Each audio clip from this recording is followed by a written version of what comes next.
Men have turned Valentine's Day into Men's Day. Men across the country and around the world decided this past Valentine's Day to do something radically different from what society has come to expect. Instead of scrambling to plan elaborate dates, purchase expensive gifts, or chase after romantic validation, countless men chose to focus entirely on themselves. They booked tables at solid restaurants, ordered quality meals, enjoyed meaningful conversations with other men over good food and drinks, savored dessert without rush, and returned home to unwind with video games, anime marathons, or simply a deep, restful sleep after a day of genuine self care. Other men opted for quieter routines, spending the entire day in bed with takeout delivered straight to their door, binge watching favorite shows, and allowing themselves the luxury of complete relaxation without any external pressure or obligation.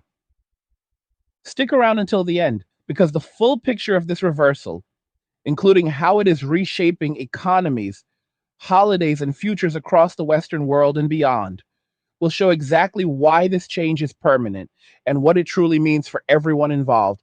And just remember, if you want tomorrow's video today, hit the join button to get early access to all of my latest uploads. Now let's continue.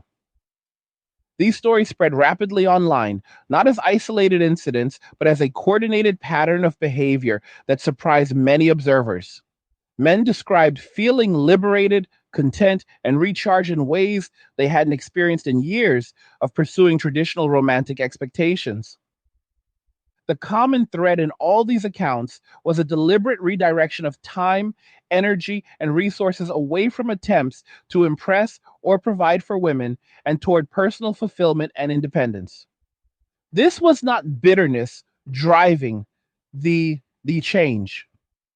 It was clarity. Men had finally internalized the message that had been sent to them repeatedly over decades that their presence, effort, and provision were no longer valued in the ways they once were. And so they stopped offering those things in the romantic context altogether. This shift did not emerge overnight. It built slowly through years of accumulating experiences where men felt undervalued, disrespected, or outright punished for displaying traditional masculine traits. Society labeled masculinity as toxic, discouraged men from approaching women in everyday settings, and promoted narratives that position men as inherent oppressors or unnecessary relics in a modern world. Women gained unprecedented independence through education, career opportunities, and social support systems, which was a positive development in many respects, yet it came with an unintended consequence.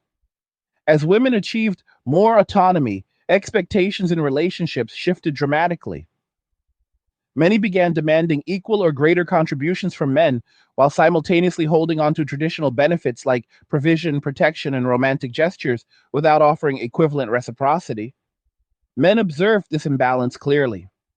They saw relationships framed as transactions where they were expected to pay the majority of bills, handle most practical responsibilities, and still face criticism for not meeting ever escalating emotional or material standards. When men voiced concerns or attempted to negotiate fairer dynamics, they often encountered dismissal, shaming, or accusations of entitlement. Over time, the rational response became withdrawal. Why invest heavily in a system that consistently devalues your input? Why pursue romance when the risks of rejection, financial drain, or legal entanglements far outweigh the rewards? Men began calculating the true cost benefit ratio of dating and marriage in the current environment. And for a growing number, the numbers simply did not add up. The result of this calculation is visible everywhere now.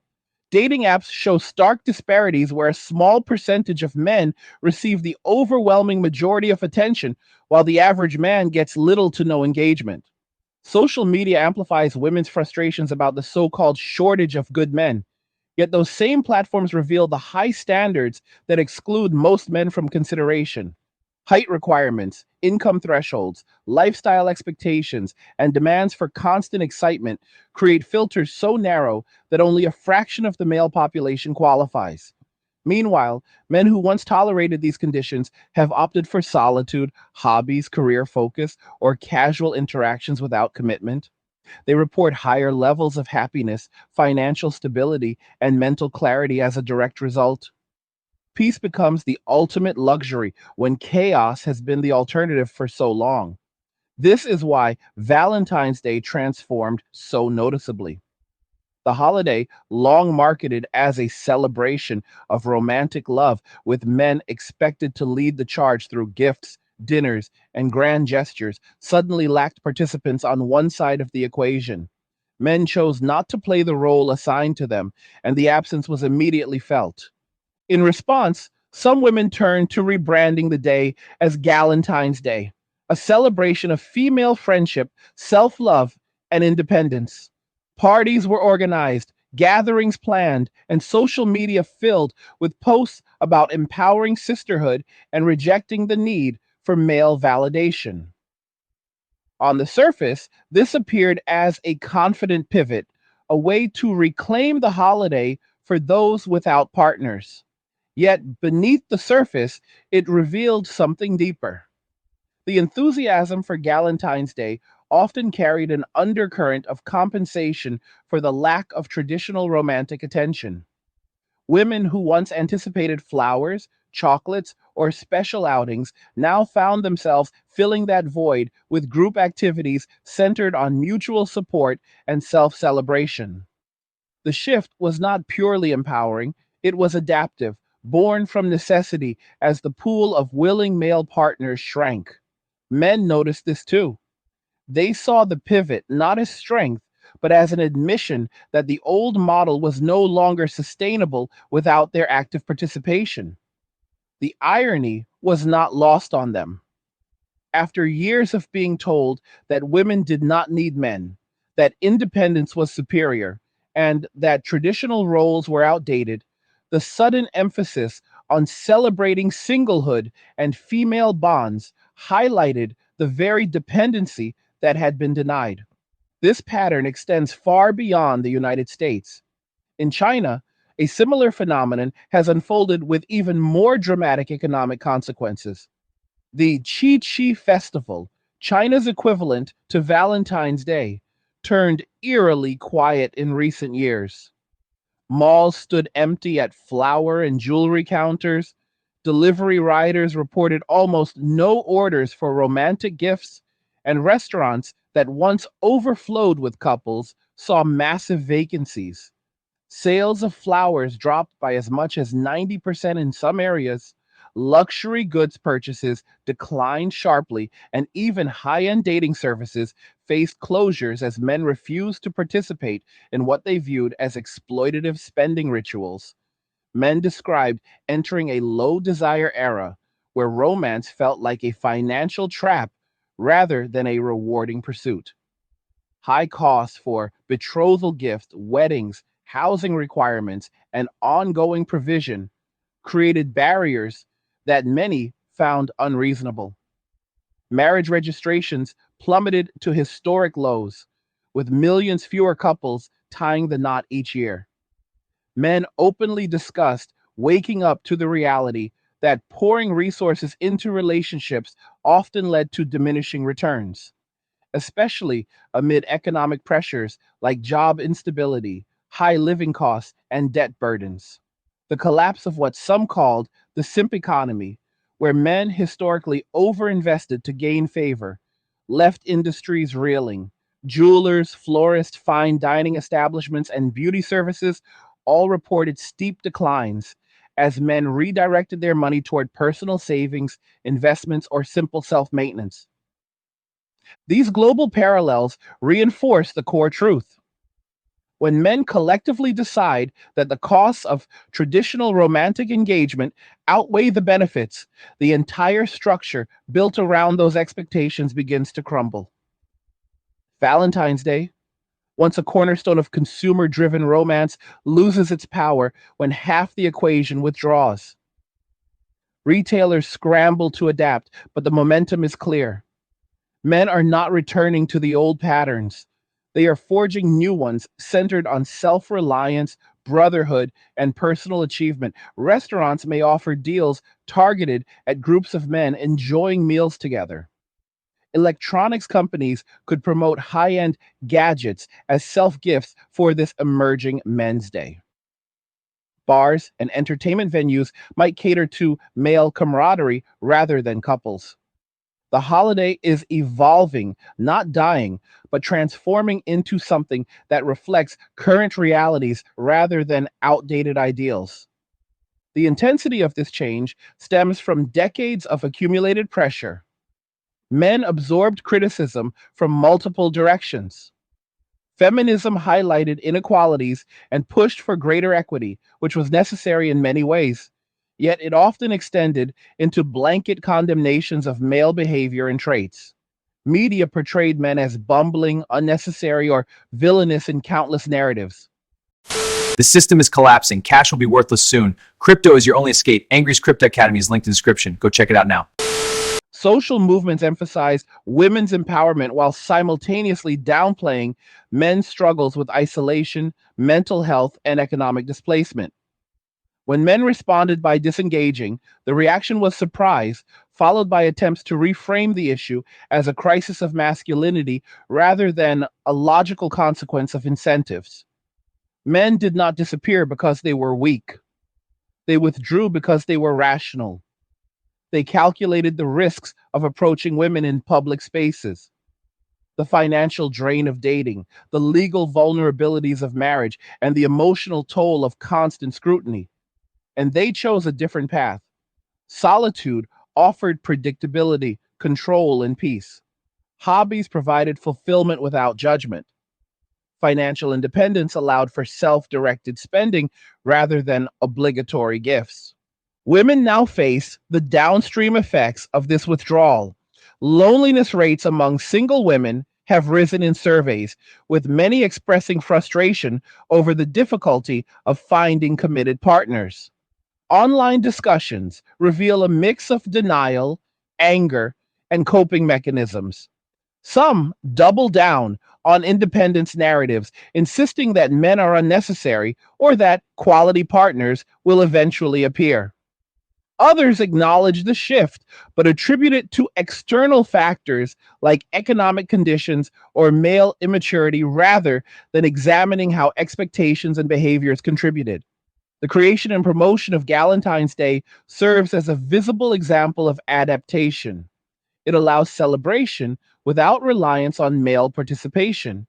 Yet it also underscores the absence that prompted the need for an alternative. Boxed wine gatherings, self gifting, and group affirmations become substitutes for the romantic validation that once defined the day. The contrast is stark. While men describe their Men's Day as relaxing, satisfying, and restorative, women's accounts of Galentine's often carry notes of compensation or forced positivity. This divergence highlights a fundamental realignment. Men, freed from the expectation to provide romantically, retain more disposable income and time. They invest in personal upgrades from fitness and skills to assets like real estate, stocks, or cryptocurrencies. They build networks with other men who share similar outlooks, creating communities based on mutual respect rather than competition for female attention. The result is a virtuous cycle of self improvement and contentment. Women, meanwhile, confront a marketplace where traditional leverage has diminished. Independence brings freedom, but also isolation when romantic connections prove elusive. Economic realities compound the challenge. Rising costs for housing, food, and essentials strain budgets already stretched by career demands. Job displacement from automation affects certain sectors more heavily, adding pressure. The fantasy of effortless provision fades when men are no longer volunteering for the role. Men's Day is not about revenge or bitterness. It is about reclaiming agency in a world that long took it for granted. It celebrates rest, relaxation, good food, entertainment, and personal growth without apology. As this trend solidifies, Expect to see more content around self gifting, group outings, and promotions tailored to men's interests. Retailers will follow the money just as they always have. The holiday will not vanish, it will evolve into something authentic to the current generation's priorities. Valentine's Day, as it was known, is fading, replaced by a day that honors individual sovereignty and male camaraderie.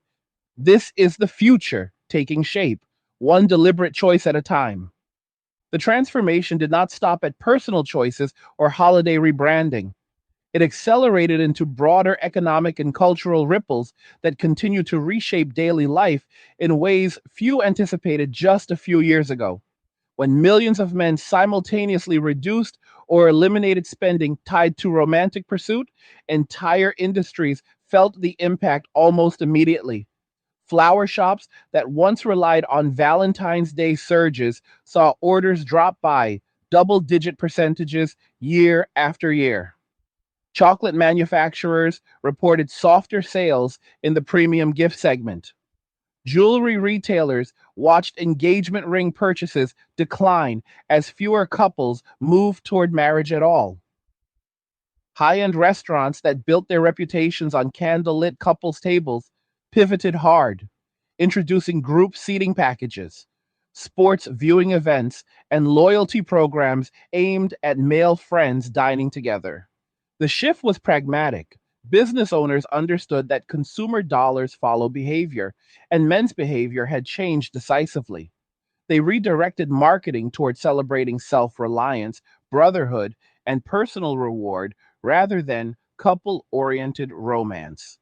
Advertisements began featuring men enjoying solo steak dinners, groups laughing over craft beer flights, or individuals unwrapping high performance gadgets they bought for themselves.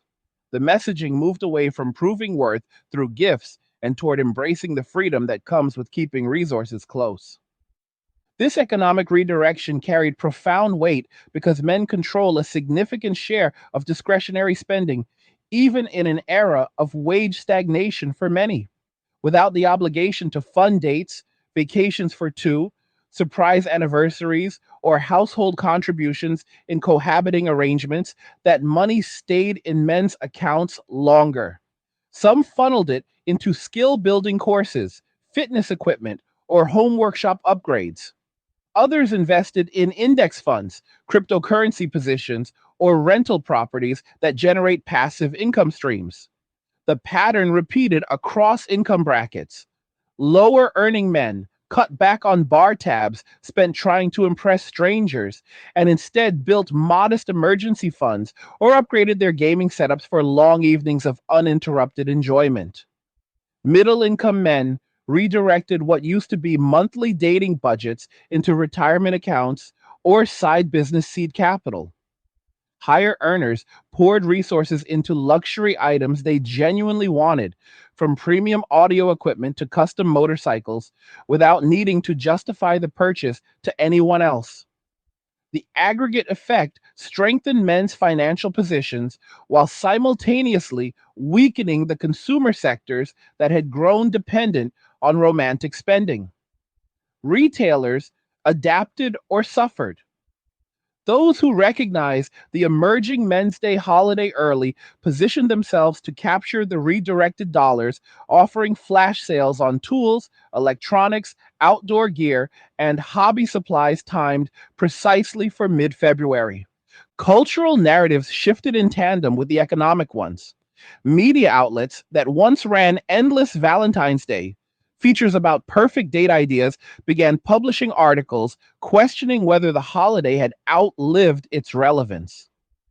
Opinion pieces explored the rise of intentional singledom among men, framing it not as failure, but as strategic self preservation.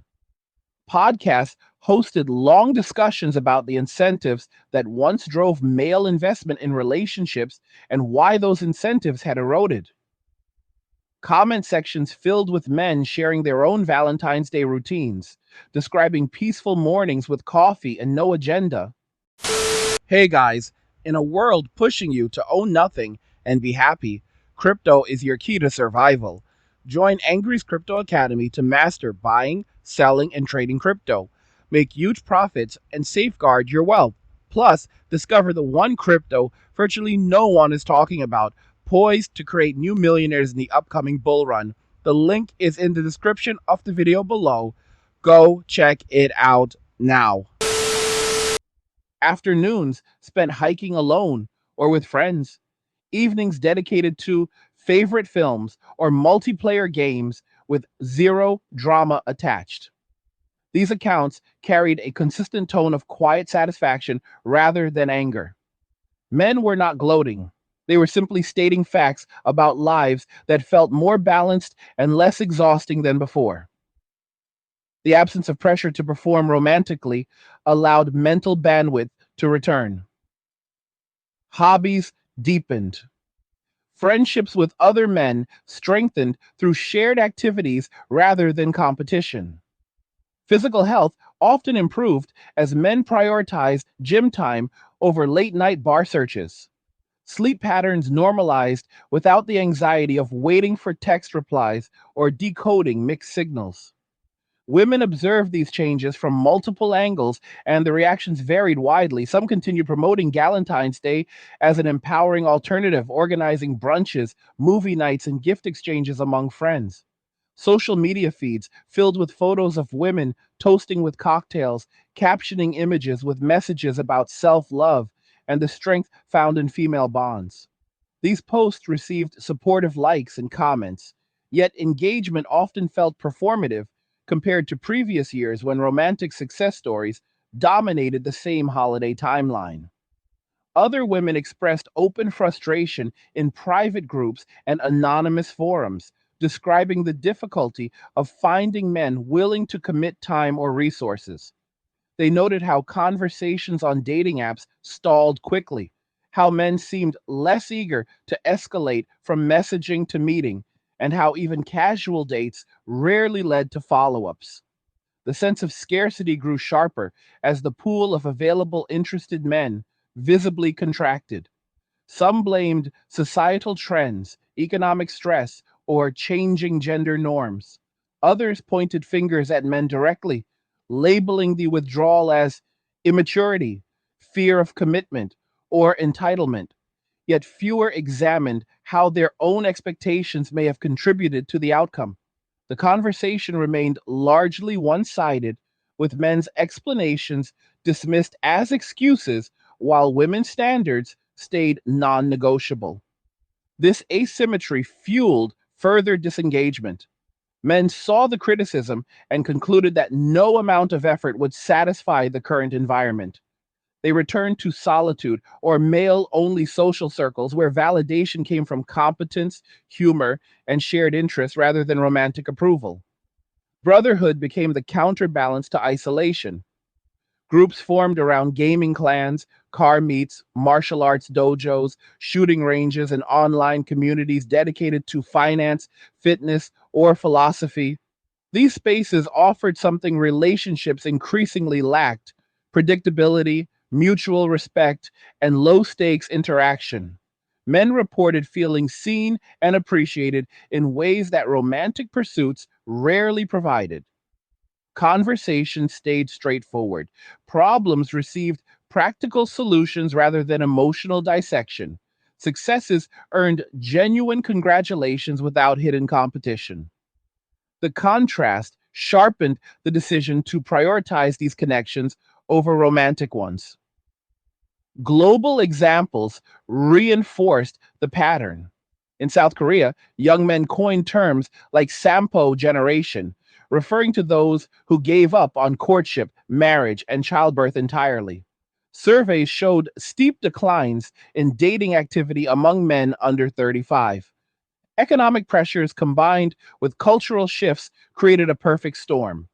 Housing costs soared, job security weakened, and mandatory military service added years of delayed independence. Men calculated that traditional family paths offered more burden than benefit, especially when women increasingly sought partners who matched or exceeded their own earning potential and lifestyle expectations. Valentine's Day spending followed suit, with men opting for personal treats or group outings instead of couple focused gifts. Similar trends appeared in Japan, where herbivore men had already become a recognized demographic years earlier.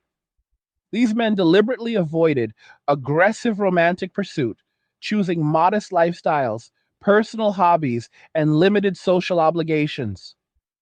The result was a shrinking marriage rate and a reorientation of holidays toward individual or same sex group enjoyment. And even in Europe, where social safety nets provide more cushion, men began pulling back from traditional dating scripts. Dating app usage among men dropped in several countries, while female usage either held steady or increased as women searched harder for partners who met narrow criteria. The mismatch became statistically measurable. Studies showed that women rated 80% of men as below average in attractiveness on dating platforms, creating a feedback loop where most men received minimal attention and responded by logging off entirely. The platforms themselves adapted, introducing premium features aimed at men willing to pay for visibility, yet many chose to cancel subscriptions instead. The exodus from digital dating mirrored the broader exodus from romantic investment. These converging trends point toward a future where Men's Day solidifies as a cultural fixture. Expect retailers to lean in harder each year. Electronics chains already experiment with mid February promotions on gaming consoles, headphones, and smart home devices marketed as ultimate self rewards. Outdoor brands push winter clearance sales on gear for solo adventures or group camping trips. Food delivery services offer bundle deals for guys' nights complete with wings, pizza, and energy drinks. The holiday evolves into a celebration of autonomy, achievement, and unapologetic enjoyment of life's pleasures without external justification. Men post photos of their hauls not to boast but to normalize the practice. A new drone purchased for weekend photography, a high end mechanical keyboard for late night coding sessions, a set of premium tools for weekend projects, a stack of books on history or stoicism delivered straight to the door. Each item represents money and time kept for personal use rather than transferred outward in hopes of reciprocated affection.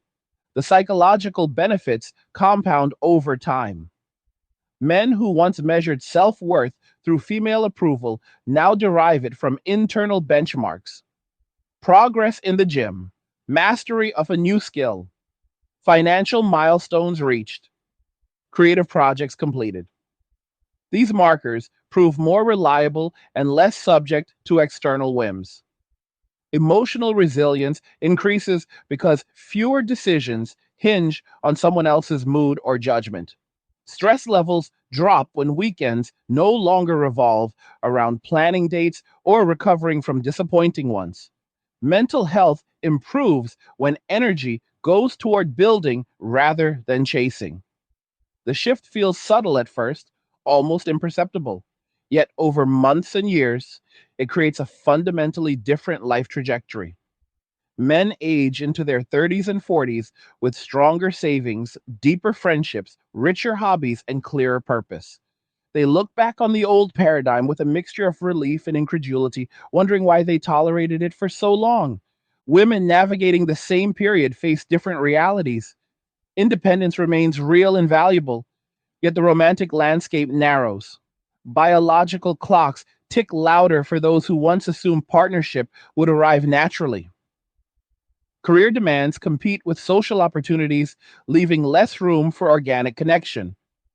Friendships provide support, but cannot fully replace intimate partnership for everyone.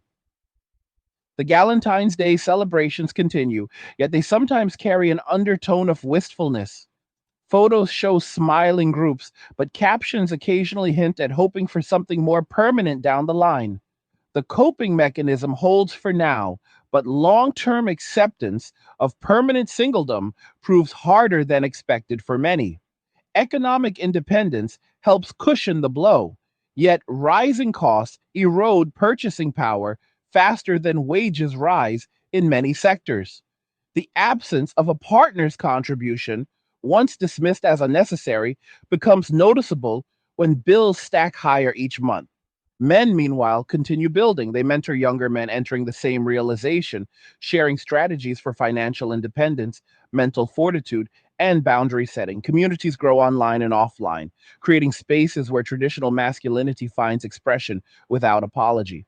Physical challenges, intellectual pursuits, creative endeavors, and entrepreneurial risks all flourish in this environment.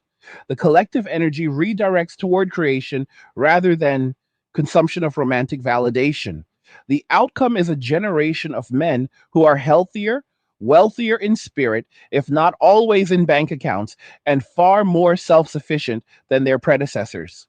This trajectory shows no sign of reversal because the underlying incentives remain misaligned. Until expectations reset to reward mutual contribution rather than one sided provision, men will continue choosing the path of least resistance and greatest peace. Men's Day stands as both symptom and symbol of that choice. It marks the moment when enough men said enough and began living on their own terms.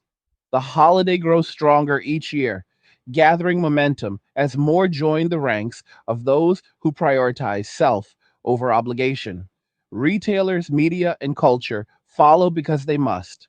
The dollars and attention flow where the behavior leads.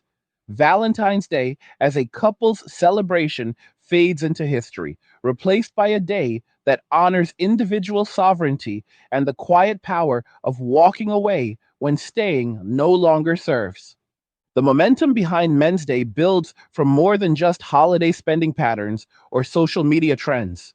It draws strength from a deeper recalibration of how men perceive risk, reward, and long term life planning. When a man reaches his late 20s or early 30s and looks at the trajectory of peers who followed the conventional path, he often sees a clear picture. Many of those peers carry significant debt from weddings that cost six figures on average, mortgages inflated by dual income requirements that quickly became single income burdens after children arrived, child support obligations that stretch for decades, and alimony payments that can last years, even when both parties earn comparable wages. These financial commitments frequently arrive alongside emotional exhaustion from navigating constant negotiation, therapy sessions that rarely resolve core incompatibilities, and custody battles that turn former partners into adversaries. The stories are not rare. They circulate quietly in men's groups, on forums, and in late night conversations among friends who have watched the process unfold. Each anecdote serves as data point reinforcing the decision to opt out. The math becomes undeniable when the potential downside includes losing half of accumulated assets, ongoing payments that reduce disposable income by 30 to 50% for years, and restricted access to one's own children. The upside of companionship must be extraordinarily high to justify entry. For most men today, that upside no longer clears the bar. This risk assessment extends beyond marriage into every stage of romantic involvement. Dating itself now carries liabilities that did not exist in previous generations. A casual conversation in a public place can be recorded without consent and posted online with captions that frame the man as aggressive or entitled. Workplace interactions require constant vigilance to avoid misinterpretation that could trigger human resources complaints or career damage. Even private messages on dating apps become evidence in disputes if things sour. Men adapt by minimizing exposure. Many have stopped approaching women in everyday settings entirely, choosing instead to limit interactions to strictly professional or platonic contexts. Some record conversations as a protective measure, not out of malice, but out of self preservation in an ad environment where accusations can end reputations overnight. The default posture shifts from pursuit to polite distance. When women ask why men no longer initiate, the honest answer often goes unspoken. The cost of being wrong, even by a small margin, has grown too high. Education and career paths reflect the same cautious approach. Young men increasingly choose fields that offer stability, remote work options, and lower social friction. Trades, skilled technical roles, information technology specialties, and entrepreneurial ventures allow independence from corporate cultures that enforce mandatory diversity training sessions heavy on critiques of traditional masculinity. These paths also provide tangible skills that translate directly into income without reliance on a partner's contribution or approval. The gig economy further enables this autonomy. Delivery driving, freelance coding, content creation, stock photography, or e commerce side hustles let men control hours, location, and earnings without office politics or performance reviews colored by gender dynamics. Many report earning enough to cover modest lifestyles while building savings at rates their fathers could only achieve through decades of corporate climbing. The freedom to walk away from toxic jobs or demanding relationships becomes a core value. When provision no longer requires tying one's fate to another person, the incentive to do so evaporates. Health outcomes follow suit. Men who prioritize solitude and self directed routines often show measurable improvements in physical markers. Consistent gym attendance becomes easier without the scheduling conflicts of couple activities. Nutrition stays steady when meals serve personal goals rather than accommodating varied preferences or dietary restrictions. Sleep quality rises when nights remain free of arguments or anxious waiting. Mental health benefits prove even more pronounced. Therapy waitlists shrink for men because fewer seek it for relationship related distress. Instead, many turn to Stoic philosophy, meditation apps, journaling, or simply long walks to process emotions internally. The absence of constant external validation reduces anxiety spikes tied to perceived rejection or disapproval. Cortisol levels stabilize, focus sharpens, productivity climbs in areas that matter to the individual rather than to a partner's expectations. These changes compound. A man who gains 10 pounds of muscle, lowers his resting heart rate, and masters a new language feels a sense of progress that no bouquet of flowers or candlelit dinner ever matched. Family structures evolve in response. Fewer men enter fatherhood under traditional terms. Those who do often insist on ironclad legal protections such as prenuptial agreements with strict financial boundaries, cohabitation contracts that clarify asset division, or even choosing not to marry at all while still raising children together. Paternity fraud awareness rises, prompting more men to request DNA tests before committing to lifelong support obligations. Birth rates continue their decades long decline, not only because women delay childbearing, but because men increasingly decline participation in the first place. Governments notice. Policies shift toward incentives aimed at men, including tax breaks for single earners, expanded paternity leave framed as individual benefit rather than couple support, and housing subsidies that do not require dual incomes. The conversation moves from shaming men for disengagement to understanding the structural reasons behind it. Social spaces change as well. Bars that once marketed themselves as date night destinations now host trivia nights, sports watch parties, and darts leagues marketed toward groups of men. Clubs reduce cover charges on certain evenings to attract male clientele, offering bottle service packages for groups rather than couples. Strip clubs and adult entertainment venues see steadier business because they provide low commitment, male focused leisure without romantic expectations.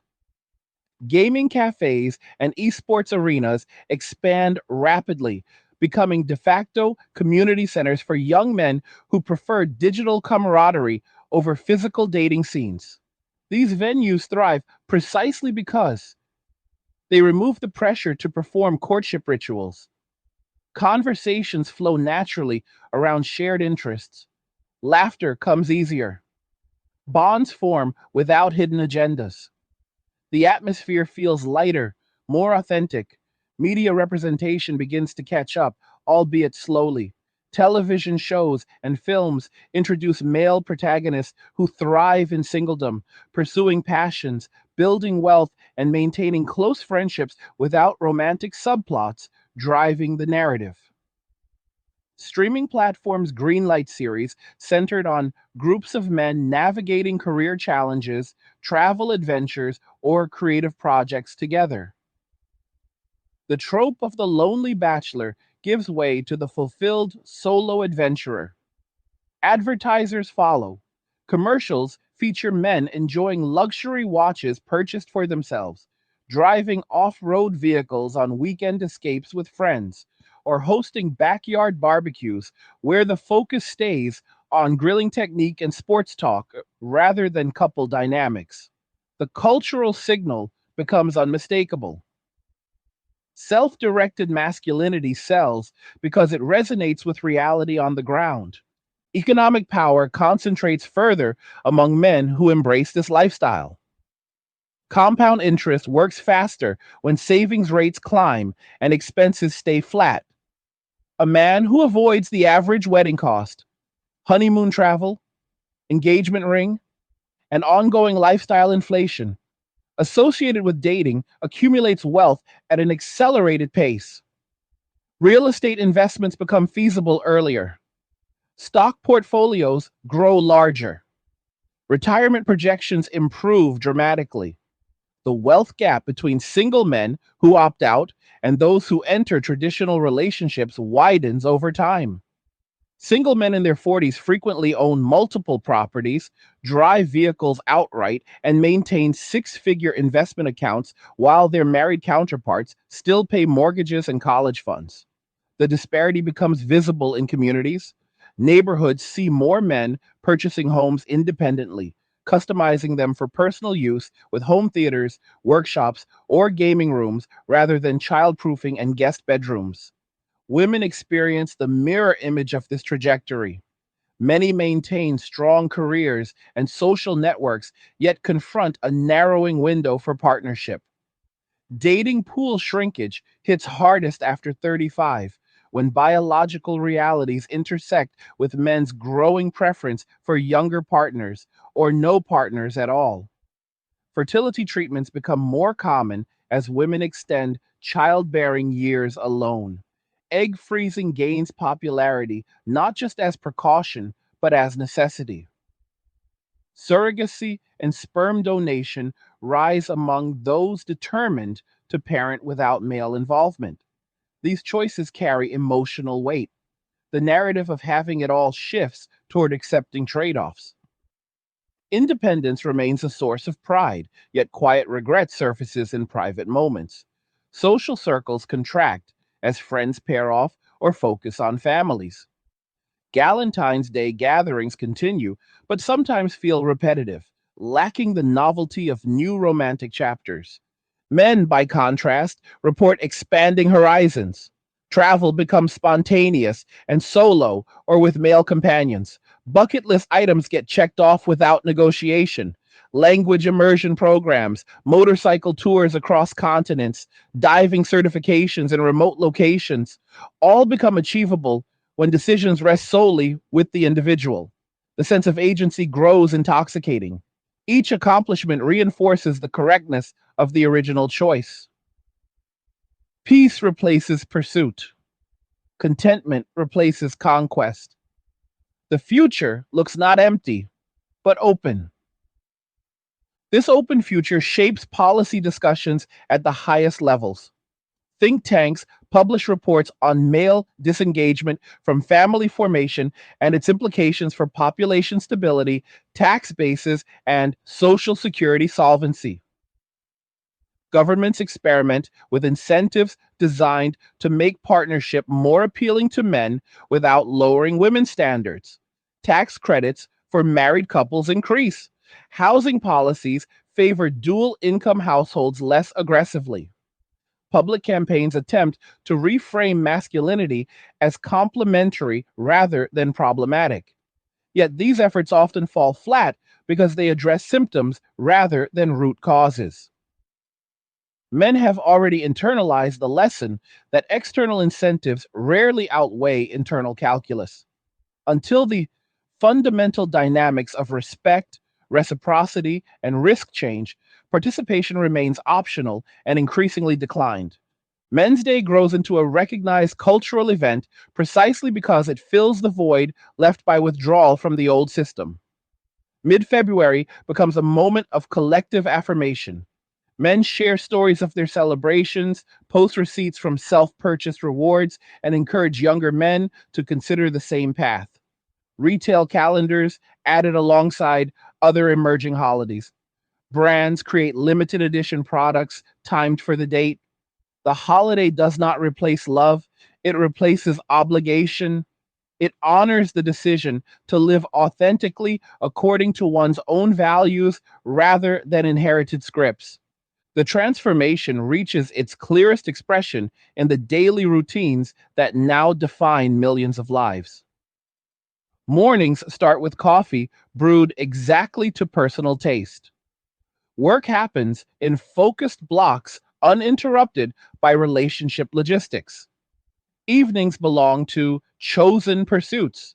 Weekends stretch open for exploration or rest. Decisions accumulate into decades of compounded freedom. The path once considered the default now appears as one option among many, and for a growing number of men, not the most rational one. Men's Day stands as the annual reminder that this choice carries no shame. It carries strength, it carries peace, it carries the future. The cultural momentum behind Men's Day accelerates through subtle but persistent channels that reshape everyday language, humor, and social expectations. Conversations among men now frequently include references to the day as a personal milestone rather than an obligatory romantic checkpoint. Phrases like, "What are you doing for Men's Day?" replace older questions about Valentine's plans, carrying the same casual tone once reserved for birthday celebrations or sports playoffs. The shift in wording matters because language influences perception.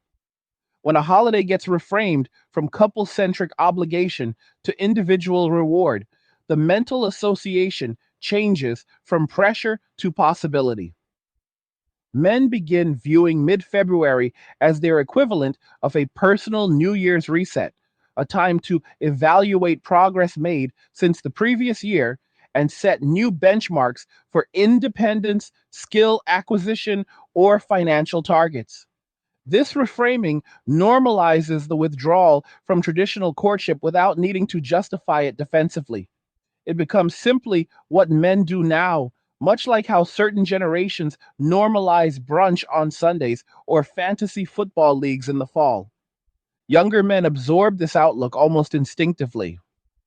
Those entering adulthood in the current decade grow up seeing the old romantic script as something that happened in their parents' time, not theirs. High school and college environments reinforce the message through peer behavior. Dating remains sporadic and low investment for many, with group hangs, casual hookups, or digital flirting taking precedence over serious pursuit. Social media algorithms feed them content that celebrates male self sufficiency. Channels dedicated to minimalist living, financial independence timelines, body weight fitness transformations, and stoic mindset principles. Influencers who once built audiences around pickup artistry now pivot to content about building wealth, mastering trades, or traveling light without emotional baggage. The audience grows because it matches lived experience. Young men see older brothers or cousins who married young now navigating divorce proceedings, custody schedules, and dramatically reduced net worth. They witness uncles who stayed single thriving in ways that look far more appealing. Flexible schedules, paid off vehicles, international trips booked on short notice, and evenings free to pursue whatever interests them. The contrast teaches its own lesson. Why sign up for a system that statistically produces more losers than winners for men? This generational handoff strengthens the permanence of the shift. Each year that passes adds another cohort of men who never internalized the provider protector role as central to their identity. They enter the workforce already prioritizing personal ROI over societal scripts.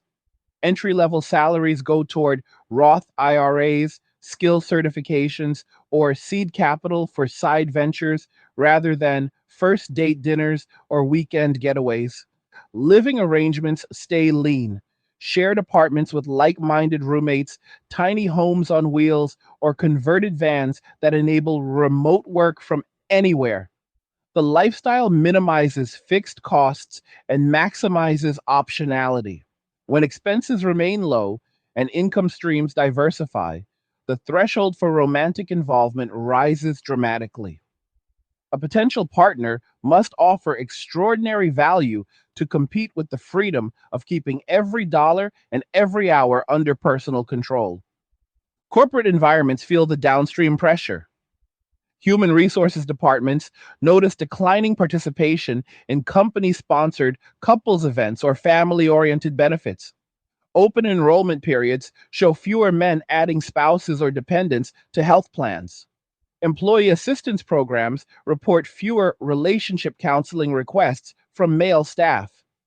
Managers observe that single men often display higher availability for overtime, travel assignments, or late night project sprints because personal obligations do not pull them in competing directions.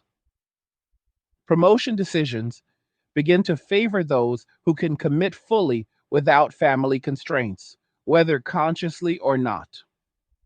The workplace subtly rewards the unencumbered. Men who embrace this reality lean into it, negotiating harder for remote options, 4-day work weeks, or salary increases that reflect their increased flexibility and output. The result is a quiet sorting mechanism. Companies retain talent that aligns with high availability cultures while losing those who prioritize family balance, which increasingly means women or men in traditional arrangements. And real estate markets reflect the same sorting.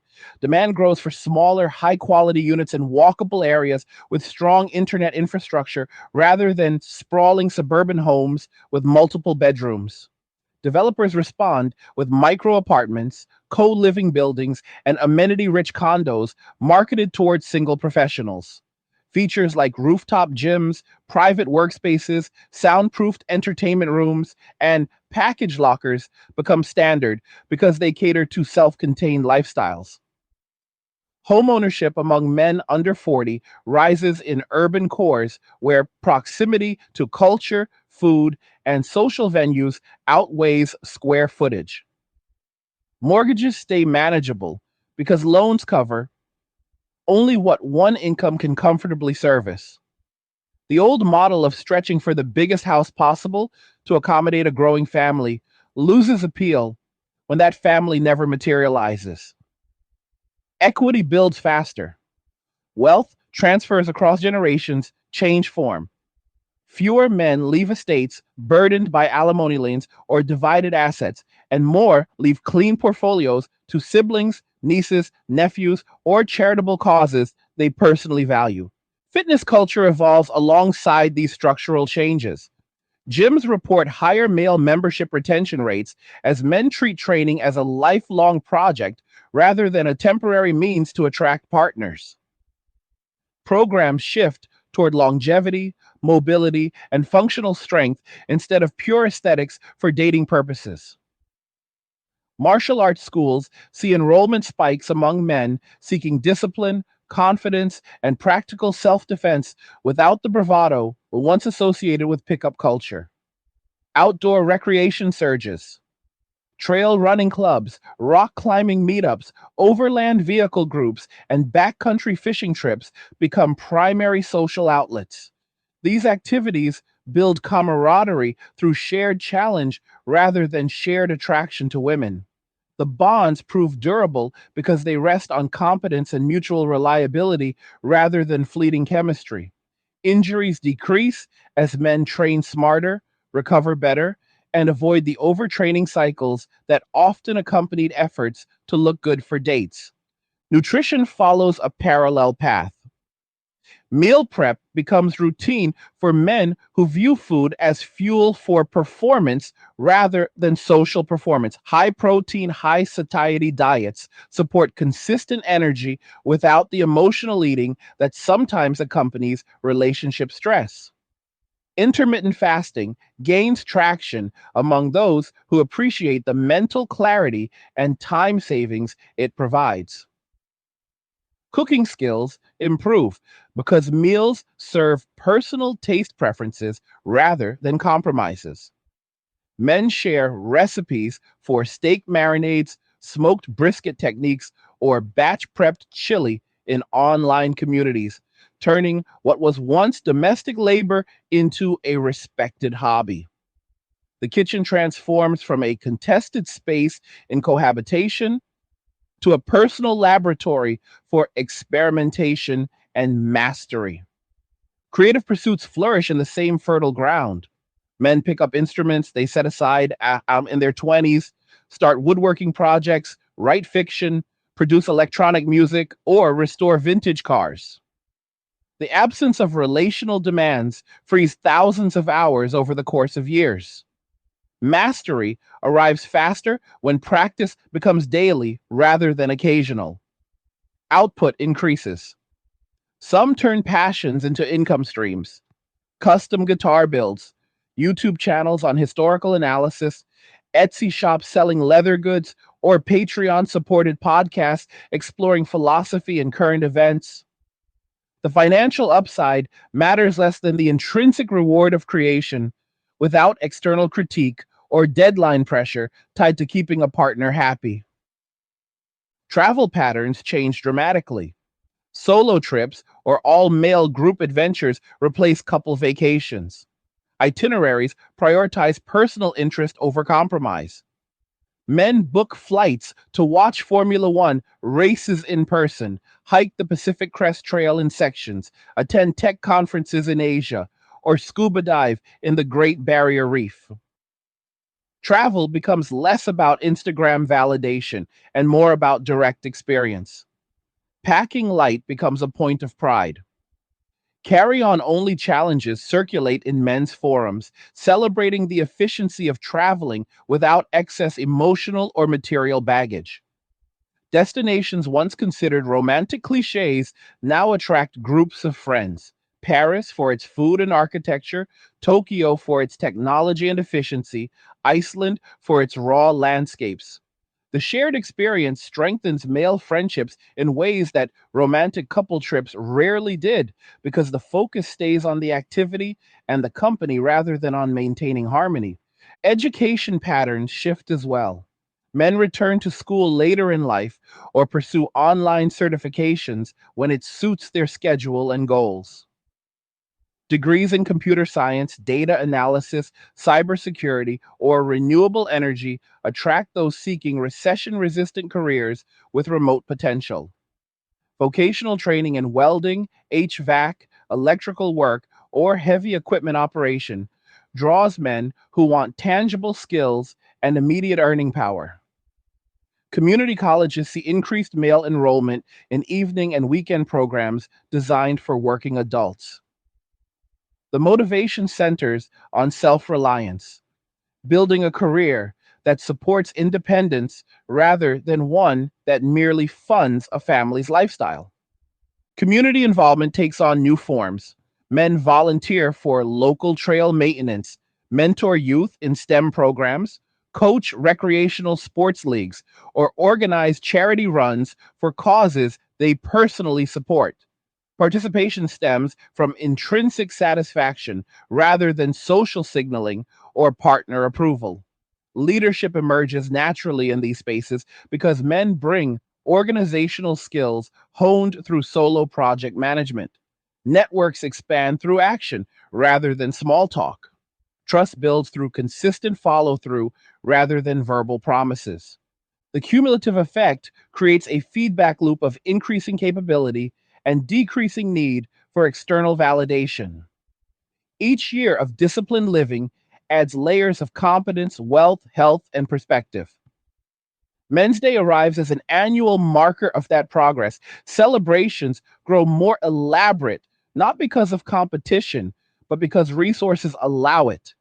A man who started with takeout and animes in year one might host a steak cookout for friends in year three, buy a new motorcycle in year five, or take an extended solo trip to Patagonia in year 10. The progression feels organic because it follows personal milestones rather than societal timelines. Women navigating the same cultural landscape encounter different pressures and adaptations. Career trajectories remain strong for many, yet the absence of complementary partnership creates voids that professional success alone cannot fill. Social events shift toward female only or mixed professional gatherings where romantic prospects rarely emerge. Dating coaches pivot to teaching women how to thrive in singledom rather than how to attract men who have largely stopped pursuing. Books and podcasts emerge around the art of self partnering, finding fulfillment in solitude, and redefining family through chosen networks rather than biological ties. These resources provide coping strategies, yet they also acknowledge the challenge of permanent aloneness for those who once envisioned a different path. The broader society begins adjusting expectations. Schools update curricula to prepare both genders for independent adulthood rather than assuming eventual pairing. Financial literacy programs emphasize solo wealth building. Mental health initiatives target isolation in both sexes without assuming a relationship status as the primary determinant of well being. Public discourse slowly moves from blaming one gender to examining misaligned incentives. The conversation matures into one about mutual respect, realistic reciprocity, and voluntary association rather than obligation. Men's Day stands at the center of this maturation. It symbolizes the point where enough men chose equal agency over expectation, peace over performance, and self direction over external script. Each February, the holiday grows in quiet confidence. Retail displays feature tools, gadgets, experiences, and comforts marketed without apology to men who earn their own way and spend their own way. Media coverage transitions from surprise to acceptance. The day becomes simply part of the calendar, like Independence Day or Thanksgiving, but dedicated to individual sovereignty. The future trajectory looks clear. As more men embody this lifestyle across decades, the cultural center of gravity shifts permanently. Romantic partnership remains an option for those who find mutual value in it, but it no longer functions as the default path or the primary measure of success. Men's Day endures because it celebrates what has become the new normal: lives built on internal standards, protected boundaries, earned rewards, and uncompromised freedom. The holiday does not reject love, it rejects coercion. It honors the decision to live fully in the present according to one's own compass. That decision, repeated millions of times over years, reshapes everything. The transformation reaches its most visible expression in the quiet accumulation of personal victories that define men's lives year after year. A man who once measured progress by relationship milestones now tracks it through entirely different metrics. He celebrates the day he paid off his last student loan without ever having to split finances with a partner who might later claim half. He marks the anniversary of buying his first rental property outright, knowing the monthly checks arrive regardless of anyone's mood or life changes. He notes the moment his net worth crossed six figures, built entirely through disciplined choices rather than shared household budgets that often ballooned beyond initial plans. These milestones carry weight because they belong solely to him. No one can diminish them through criticism, negotiation, or legal claim. The satisfaction feels cleaner, more durable. Each achievement stacks on the previous one, creating a foundation that grows stronger with time rather than fracturing under external pressures. This pattern of self directed success reshapes how men approach ambition itself. Goals, once deferred to accommodate a partner's timeline or preferences, now receive full attention.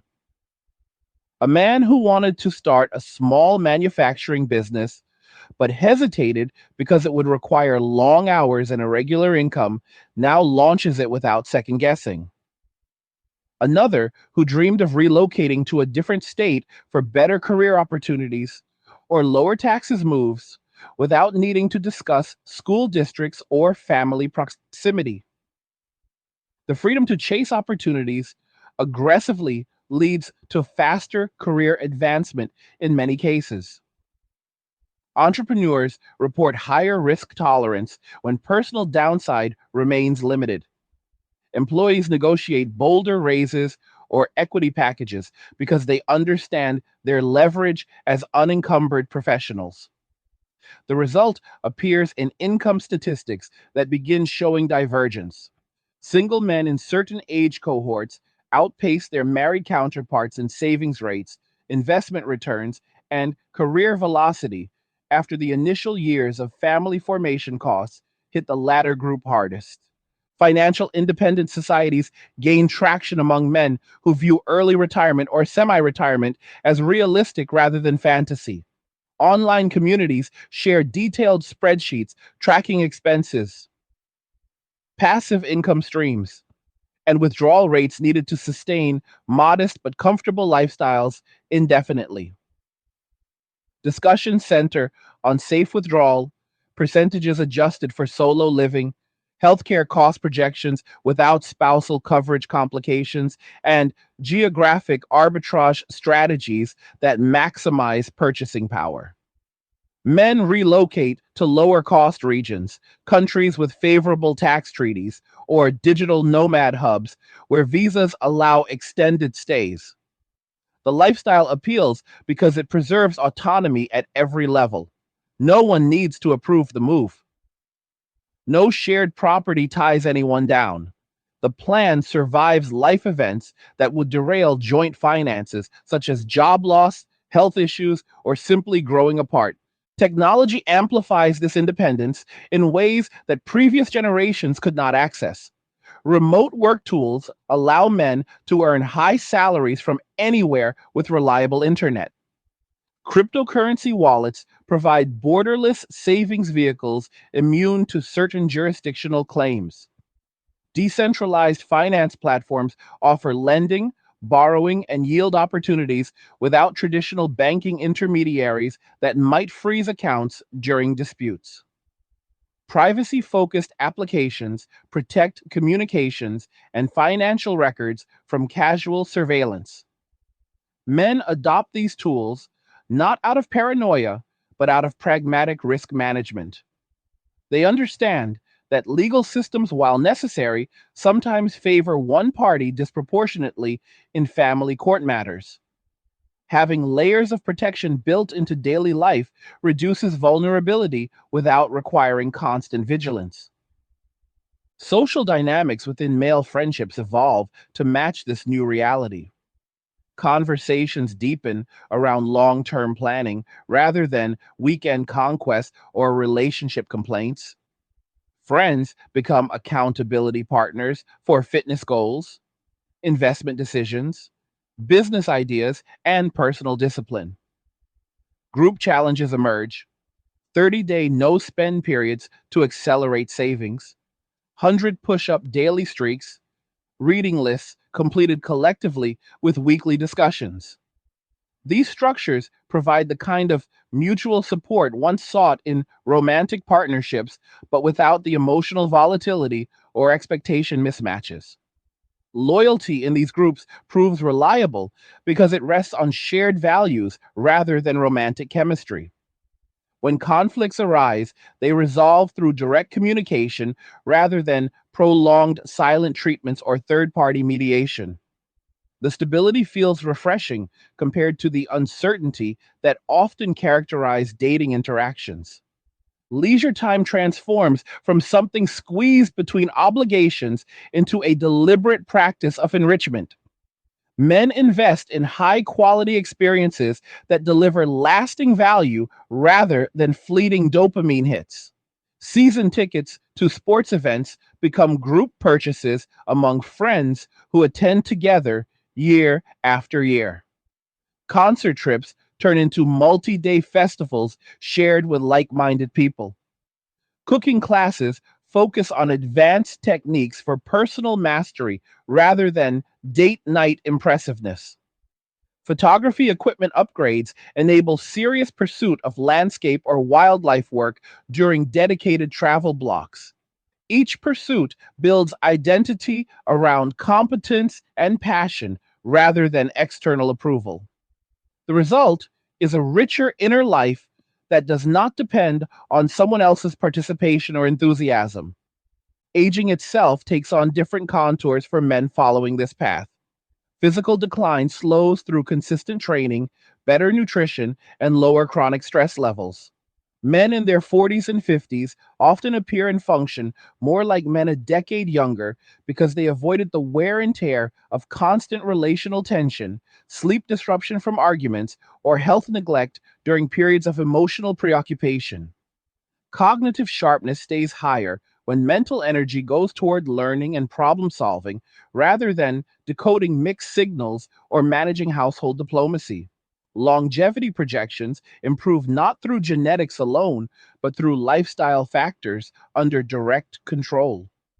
Men plan for active decades ahead, backpacking in their 60s, mentoring in their 70s, perhaps even starting new ventures in their 80s if health permits.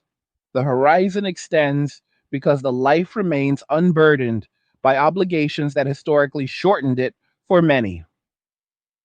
Inheritance patterns begin shifting in response. Men without children direct assets toward causes, siblings, extended family, or community projects they personally value. Charitable trusts gain popularity among those who want their wealth to outlive them in meaningful ways. Scholarships established in family names support young men pursuing trades or entrepreneurship. Donations fund men's mental health initiatives, trade school programs, or public spaces dedicated to male camaraderie, such as community workshops or outdoor recreation areas.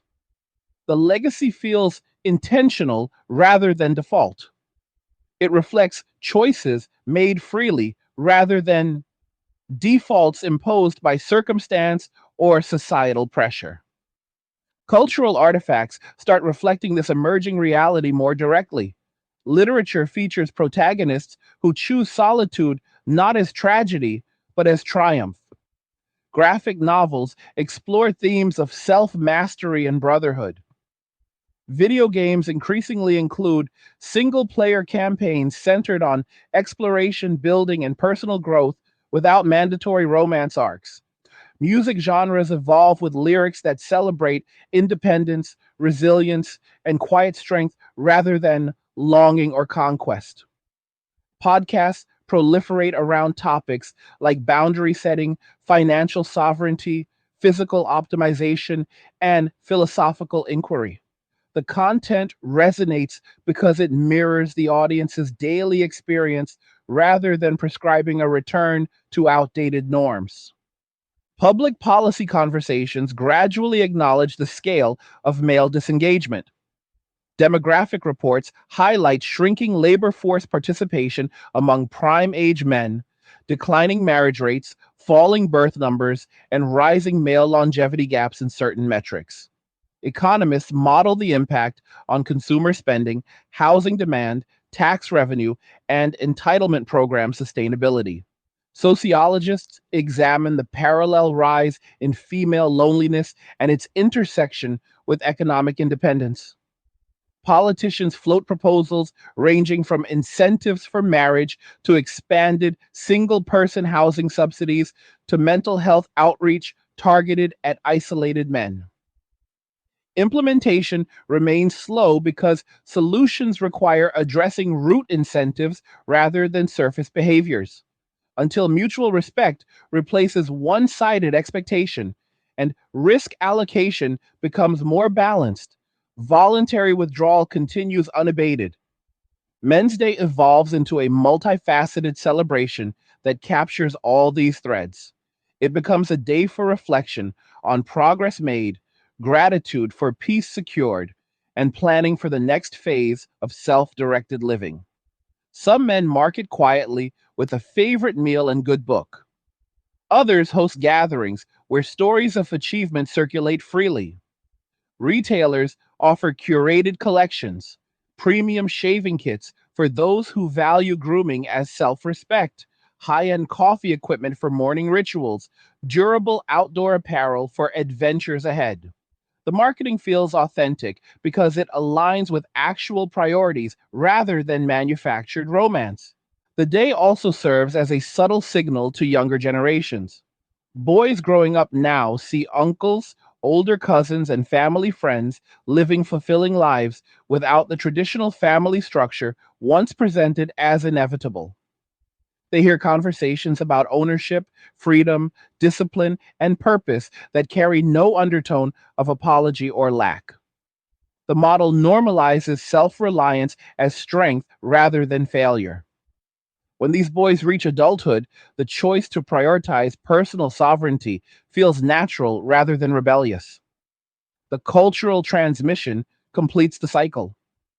Women adapt to the new landscape in varied ways. Some double down on career acceleration, building wealth and networks that provide security independent of partnership. Others explore non traditional family structures, co parenting agreements with platonic friends, intentional communities, or single motherhood through assisted reproduction.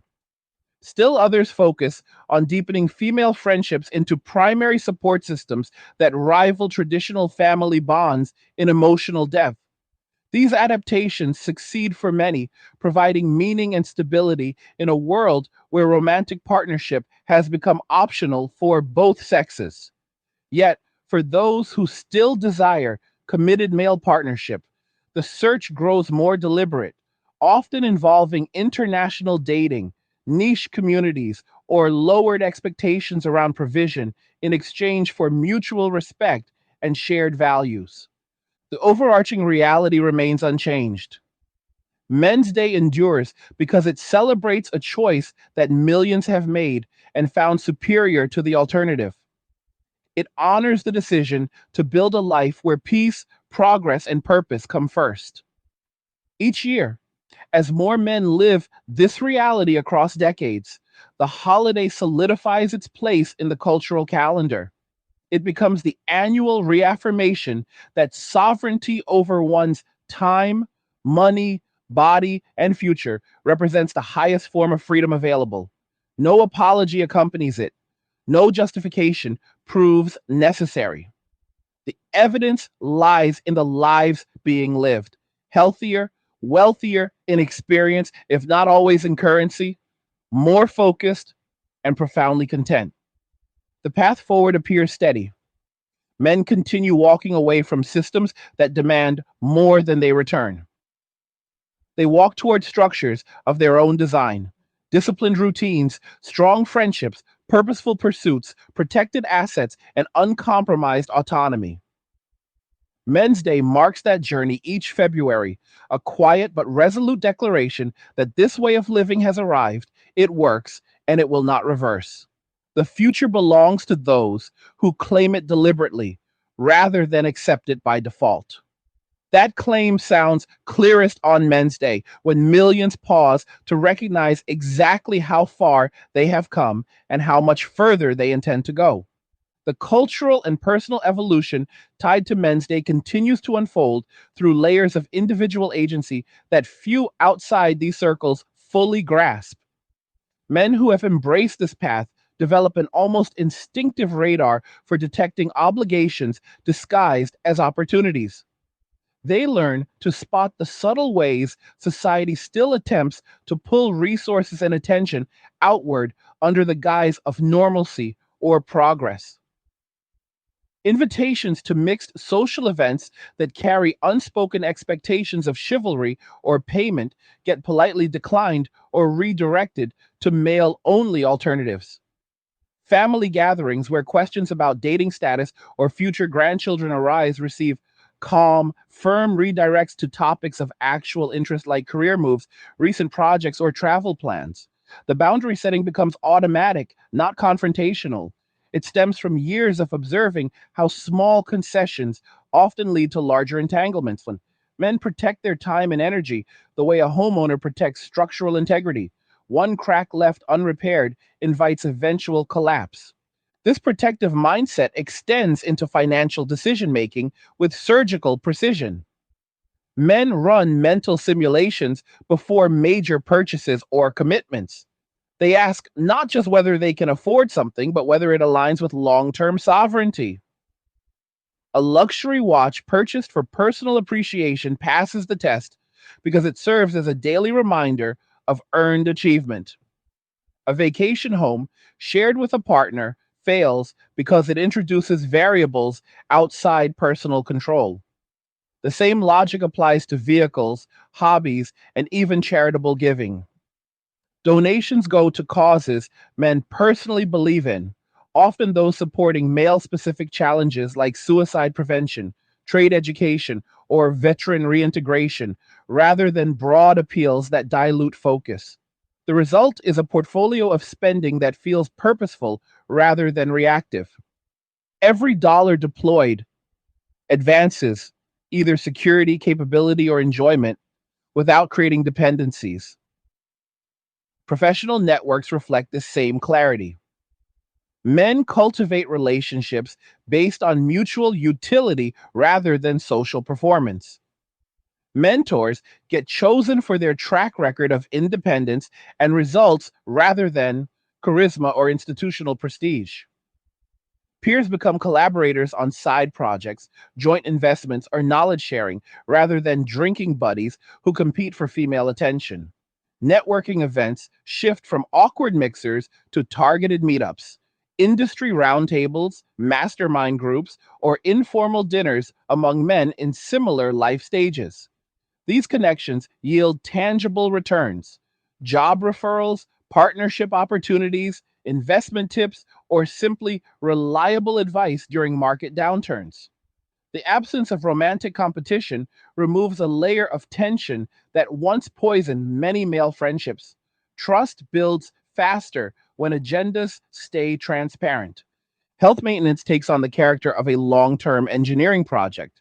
Men track biomarkers with consumer grade devices, continuous glucose monitors for metabolic insight, sleep trackers for recovery optimization, heart rate variability sensors for stress management. Data informs adjustments without obsession. Protein intake gets dialed in based on training volume rather than aesthetic goals tied to dating. Strength programs progress methodically toward real world capability. Deadlift numbers that allow safe furniture moving, grip strength sufficient for climbing or grappling, cardiovascular endurance for multi hour hikes. Flexibility work prevents injury during aging. Dental care receives priority because oral health correlates with systemic wellness and longevity. Preventive screenings happen on schedule because no partner exists to remind or nag. The body becomes a machine maintained for performance and durability rather than display. Mental architecture undergoes parallel reinforcement. Men build internal frameworks designed to withstand external pressure.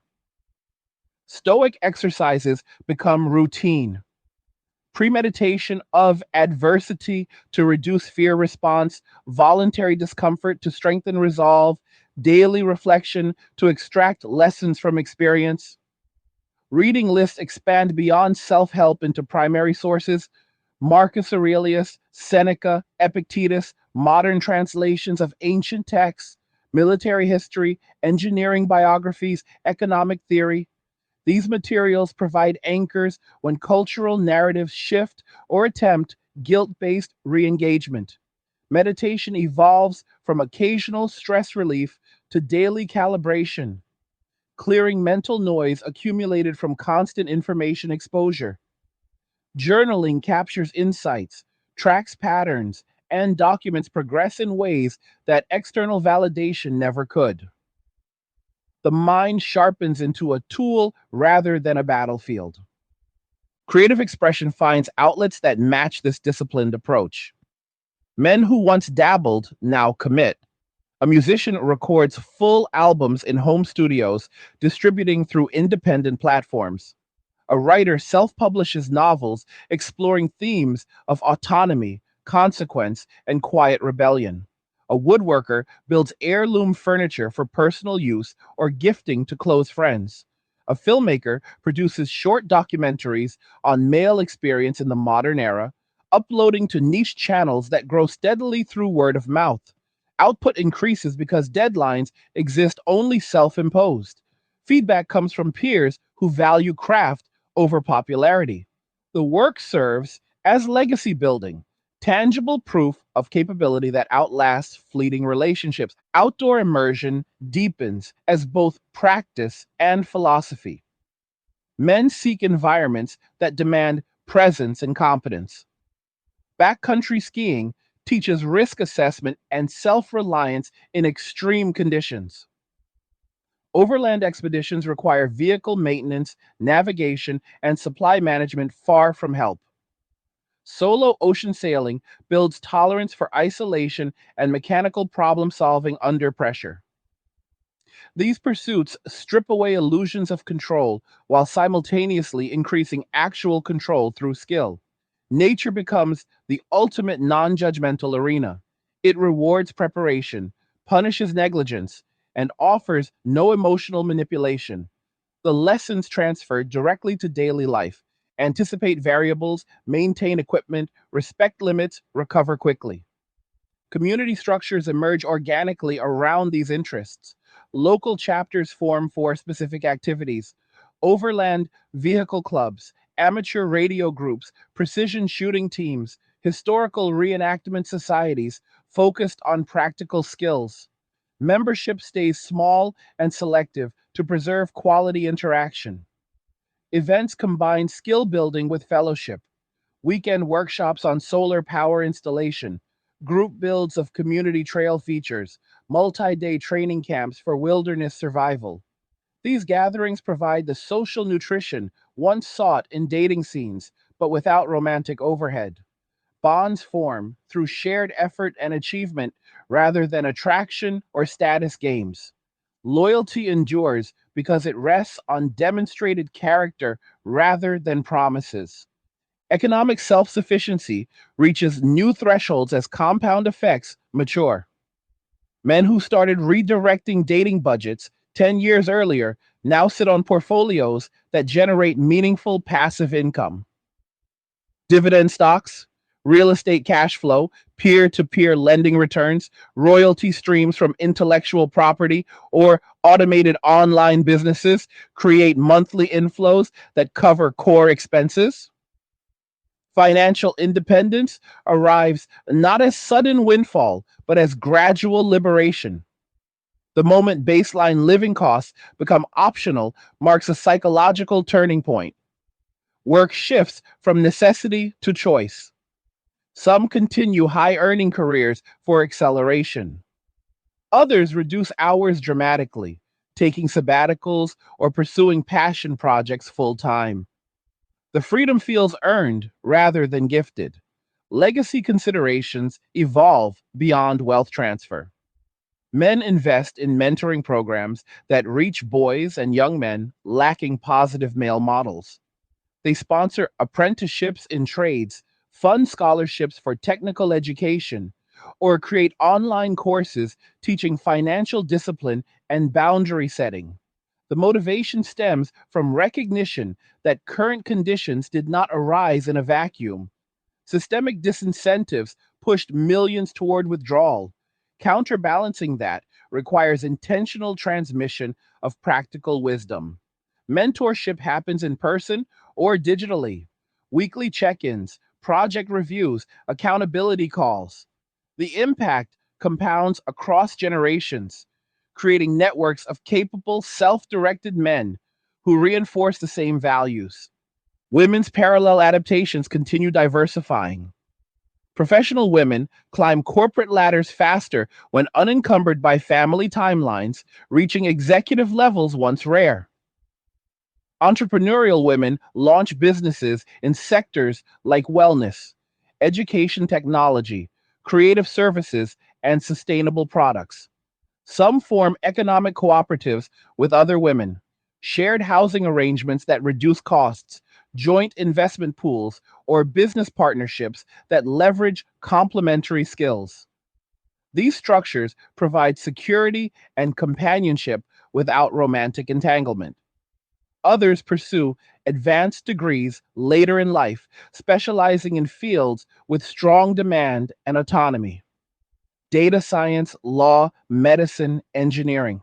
The focus shifts toward building personal empires rather than waiting for partnership to complete them. For those still seeking male companionship, strategies become more targeted.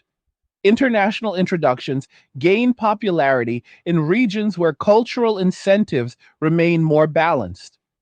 Niche online communities form around shared values: traditionalism with mutual respect, financial pragmatism, clear communication.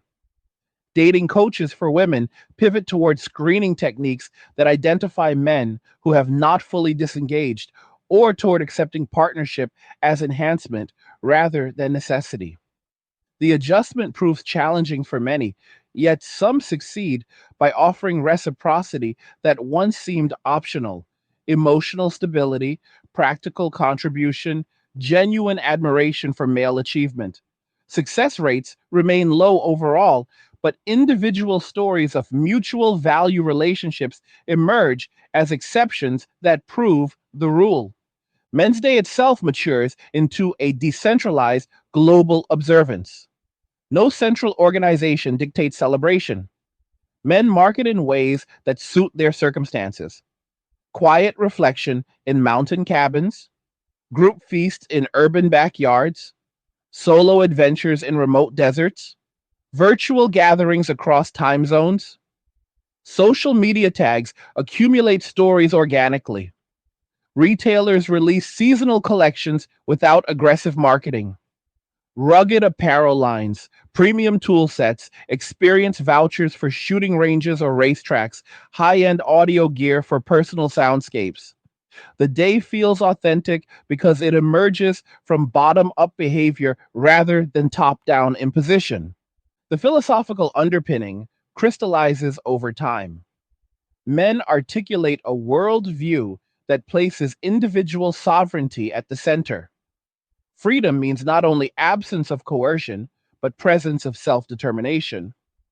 Responsibility means answering for one's choices without externalizing blame. Purpose arises from internal alignment rather than social approval. These principles guide daily decisions, creating consistency across domains.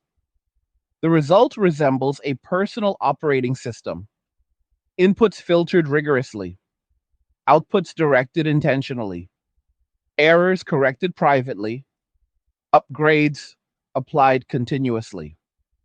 As decades pass, the demographic footprint becomes undeniable. Marriage rates stabilize at historic lows. Birth rates settle into patterns that reflect voluntary choice rather than accident. Housing stock adapts with more single occupancy units. Consumer markets reorient toward durable goods, experiences, and self improvement products. Labor markets see higher male participation in flexible, high autonomy roles. Mental health statistics improve for men as relational stress decreases. The society that emerges accommodates these realities rather than fighting them. Men's Day endures as the annual crystallization of this new equilibrium. It celebrates not the rejection of women, but the embrace of self. It honors the journey from obligation to agency, from performance to authenticity, from external measure to internal standard. Each February, men across continents pause to recognize the lives they have constructed, resilient, intentional, prosperous in the ways that matter most to them. The holiday carries no bitterness, only quiet certainty. The path chosen works. It delivers peace, progress, capability, and freedom in measures once thought impossible under the old paradigm. That certainty, repeated in millions of individual lives, becomes the foundation of the future. No reversal looms because no superior alternative presents itself. Men's Day simply marks the arrival of what was always possible when enough men decided to claim it. The quiet certainty that settles into men's lives after years of deliberate redirection creates a foundation few can disrupt. By the time a man reaches his mid 40s, having followed this trajectory for a decade or longer, the world around him has adjusted in ways both subtle and profound. Neighbors notice the single occupancy homes that stay meticulously maintained without the wear patterns of children or frequent couple entertaining. Local businesses see steady patronage from groups of men who arrive together, order generously, tip reliably, and leave without drama. Barbershops extend hours on weekends to accommodate clients who treat grooming as ritual rather than rush. Coffee roasters stock more single origin beans because discerning solo drinkers experiment with pour overs and cold brews at home. These micro adjustments accumulate into a landscape that supports rather than challenges the chosen lifestyle. Professional identity shifts from employee or provider to architect of personal enterprise. Many men who once climbed corporate ladders now operate as independent contractors, consultants, or owners of small specialized firms. A software developer might run a boutique agency building custom tools for niche industries. An engineer could consult on infrastructure projects while maintaining a portfolio of patents that generate royalties. A tradesman might own a mobile repair service that operates on his schedule and accepts only preferred clients. These arrangements maximize income per hour worked while minimizing exposure to office politics, mandatory team building exercises, or diversity quotas that feel increasingly disconnected from merit. The structure allows complete control over workload, client selection, and geographic base. When a project ends or a market shifts, pivots happen overnight without needing to consult a spouse or negotiate household impacts.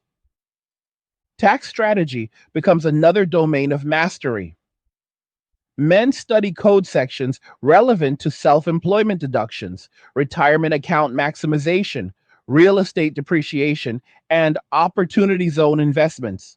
They time income recognition to stay in lower brackets, harvest capital losses strategically, and structure entities to shield assets from potential future claims. Financial advisors get chosen carefully, often those who specialize in high net worth singles rather than family planners. Estate documents get drafted with precision. Revocable trusts that avoid probate, powers of attorney held by trusted male friends or relatives, charitable remainder trusts that provide lifetime income while directing residual assets to chosen causes. The planning reflects a worldview where legacy means intentional impact rather than default inheritance patterns shaped by marriage laws. Physical environments get engineered for optimal function and minimal maintenance. Homes feature open layouts that facilitate solo living, large kitchens designed for efficient meal prep, dedicated workshop spaces with dust collection and tool organization systems, home gyms equipped with racks, barbells, and cardio machines calibrated to personal metrics. Smart home systems automate lighting, temperature, security, and energy management so the space runs itself during travel or long work blocks. Minimalist storage solutions eliminate clutter that once accumulated from shared possessions or gift exchanges.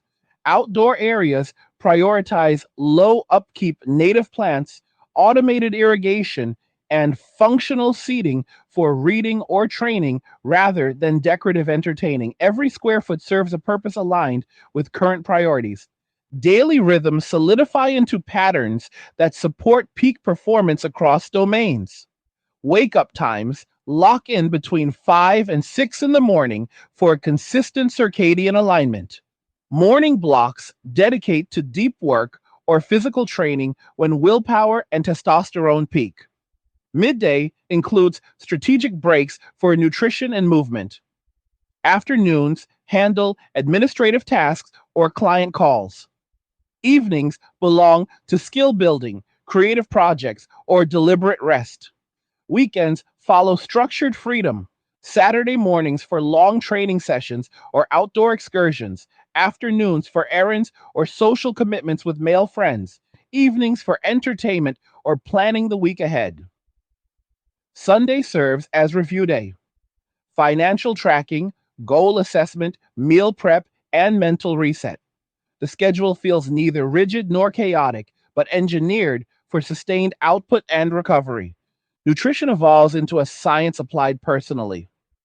Men experiment with macronutrient ratios that optimize energy, body composition, and cognitive function.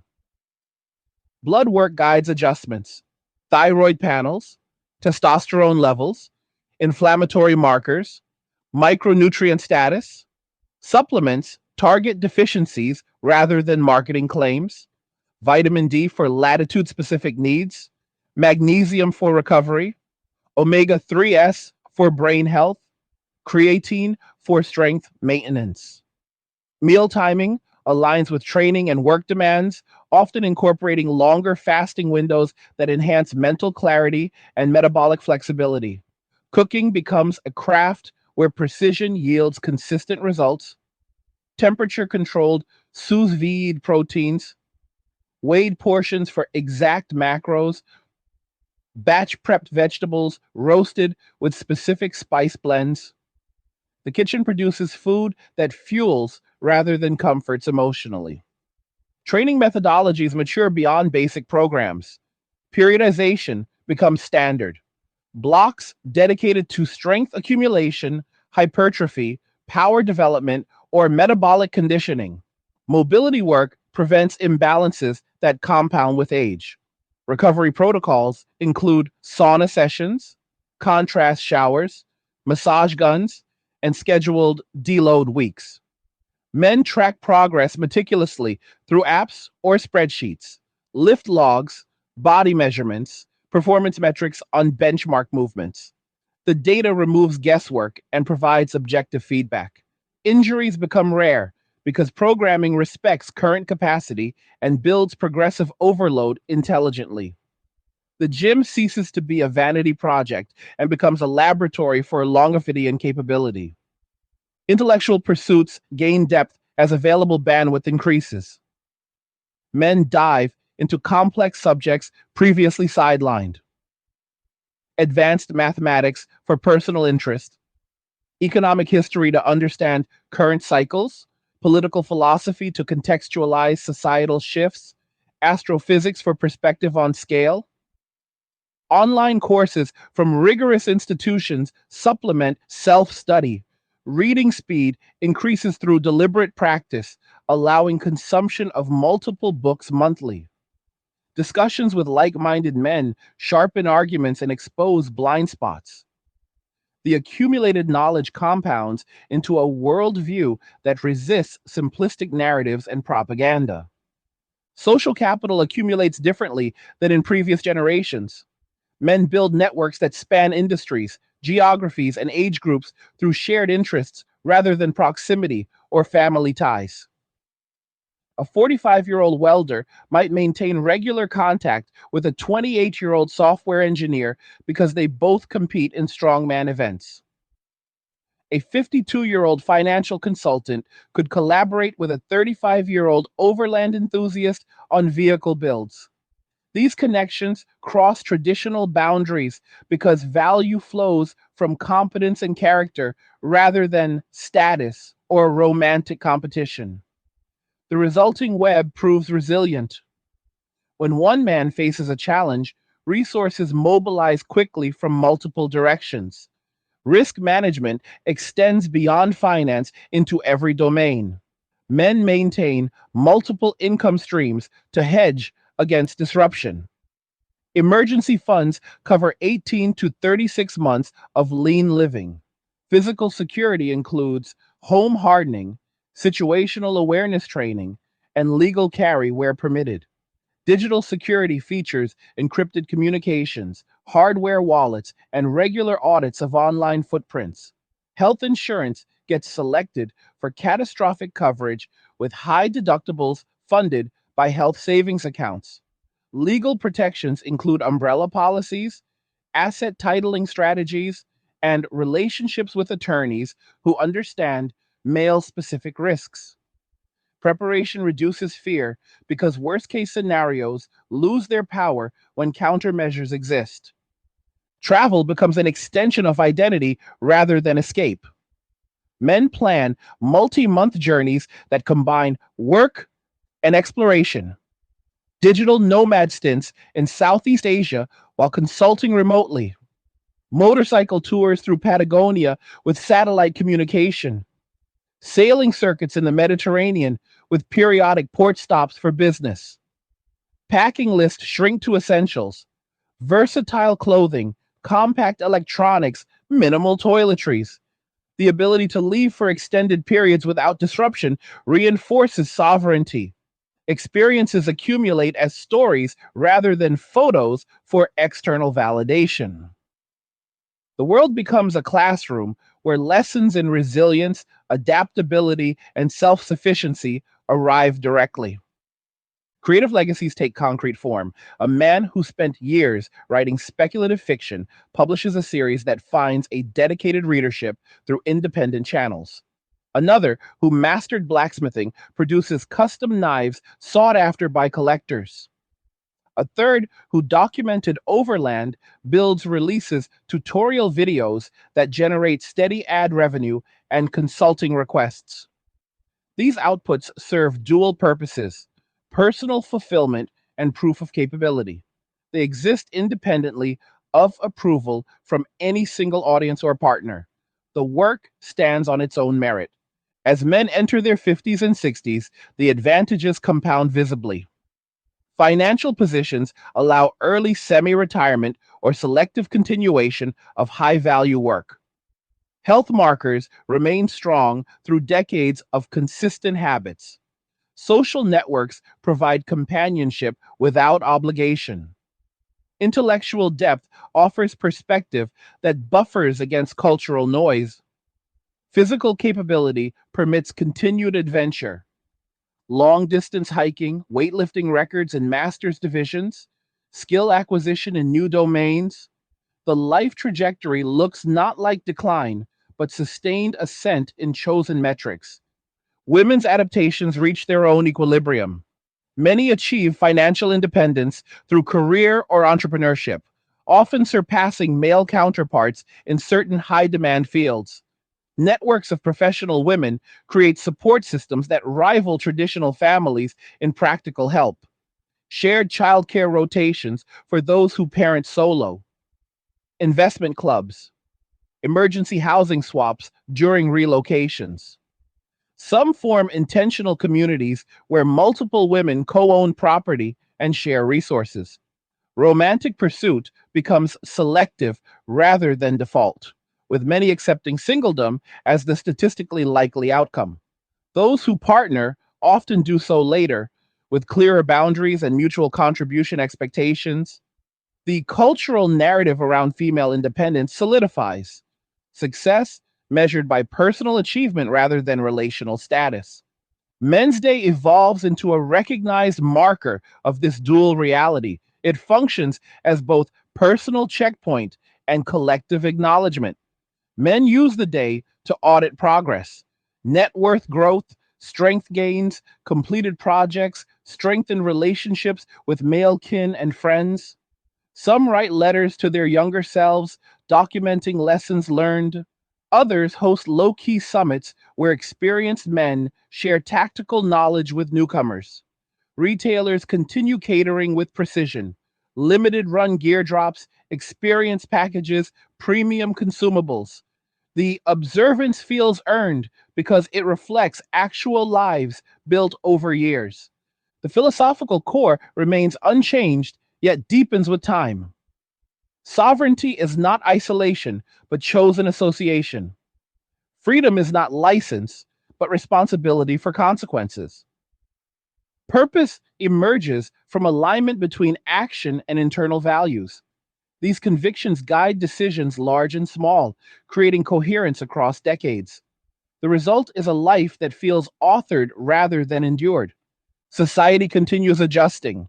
Educational systems incorporate modules on personal finance, boundary setting, and independent living for both genders.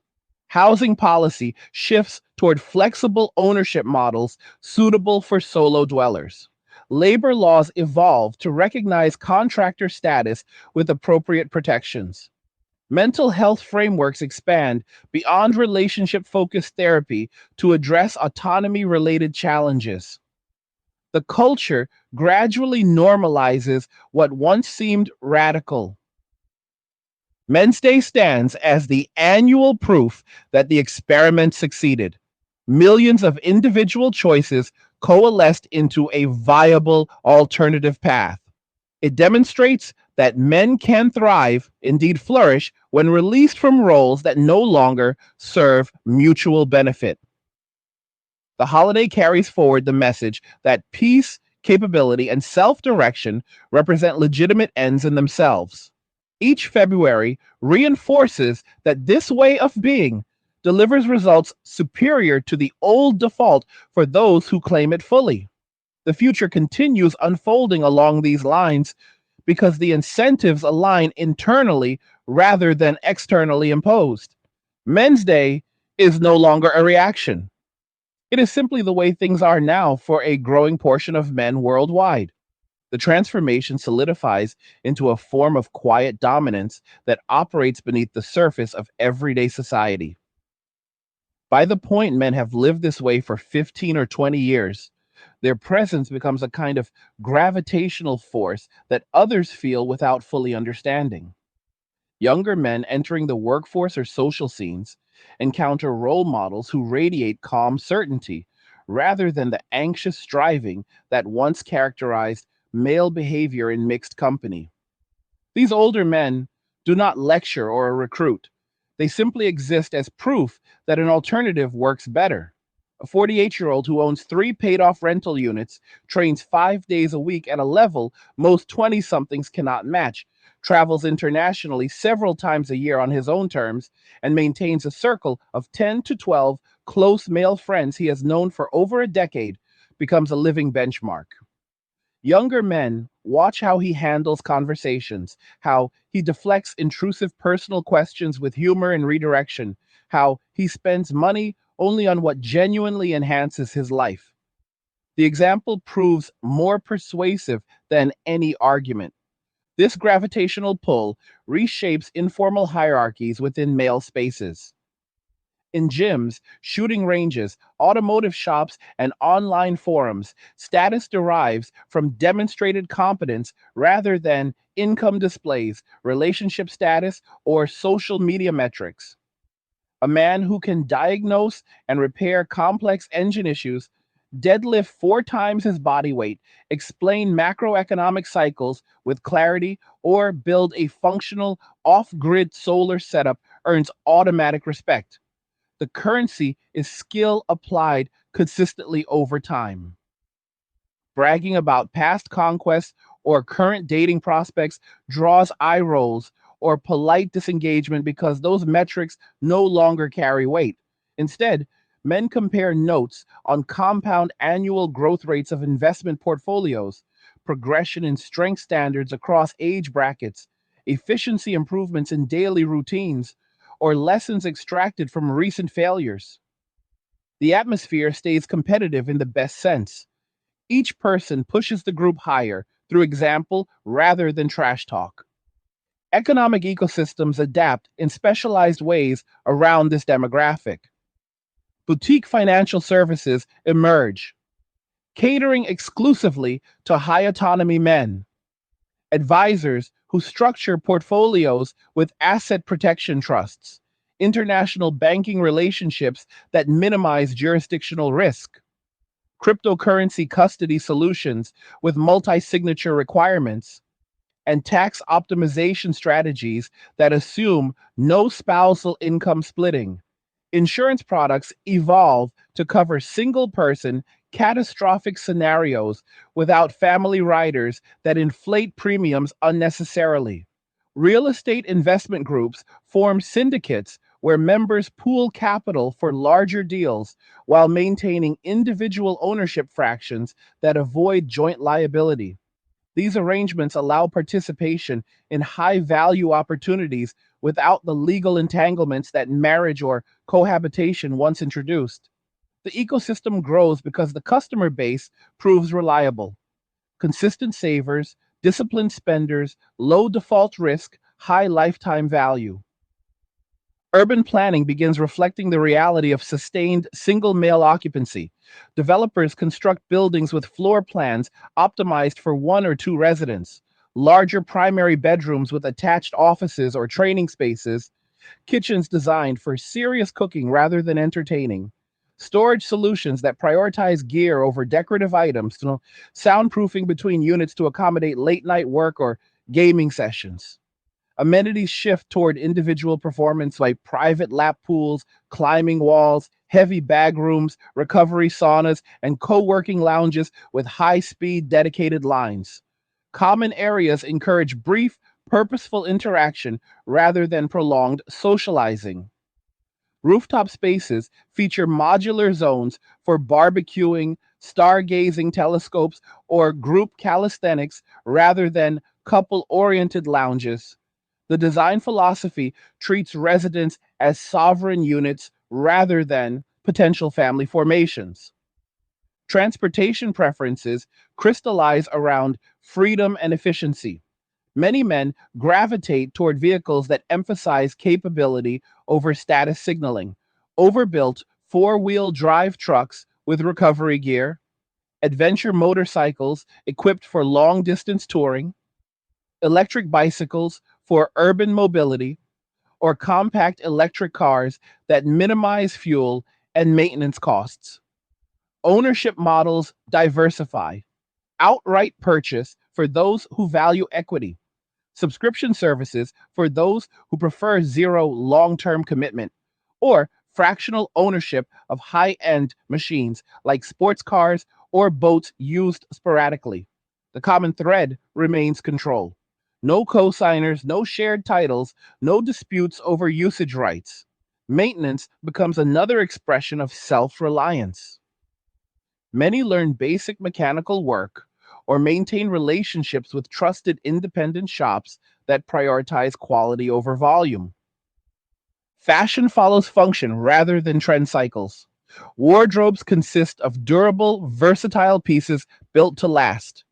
Merino wool base layers, ripstop pants with reinforced knees, waterproof boots that handle multiple terrains, technical jackets with practical pockets rather than aesthetic details. Colors stay neutral for easy coordination and low visibility when desired. Accessories prioritize utility.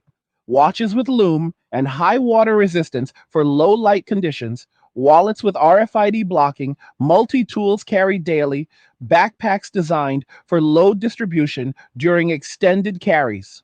The style communicates preparedness and competence without ostentation. Clothing purchases occur infrequently but deliberately, often from brands that offer lifetime repairs or unconditional guarantees. Sleep architecture receives the same engineering attention as other systems.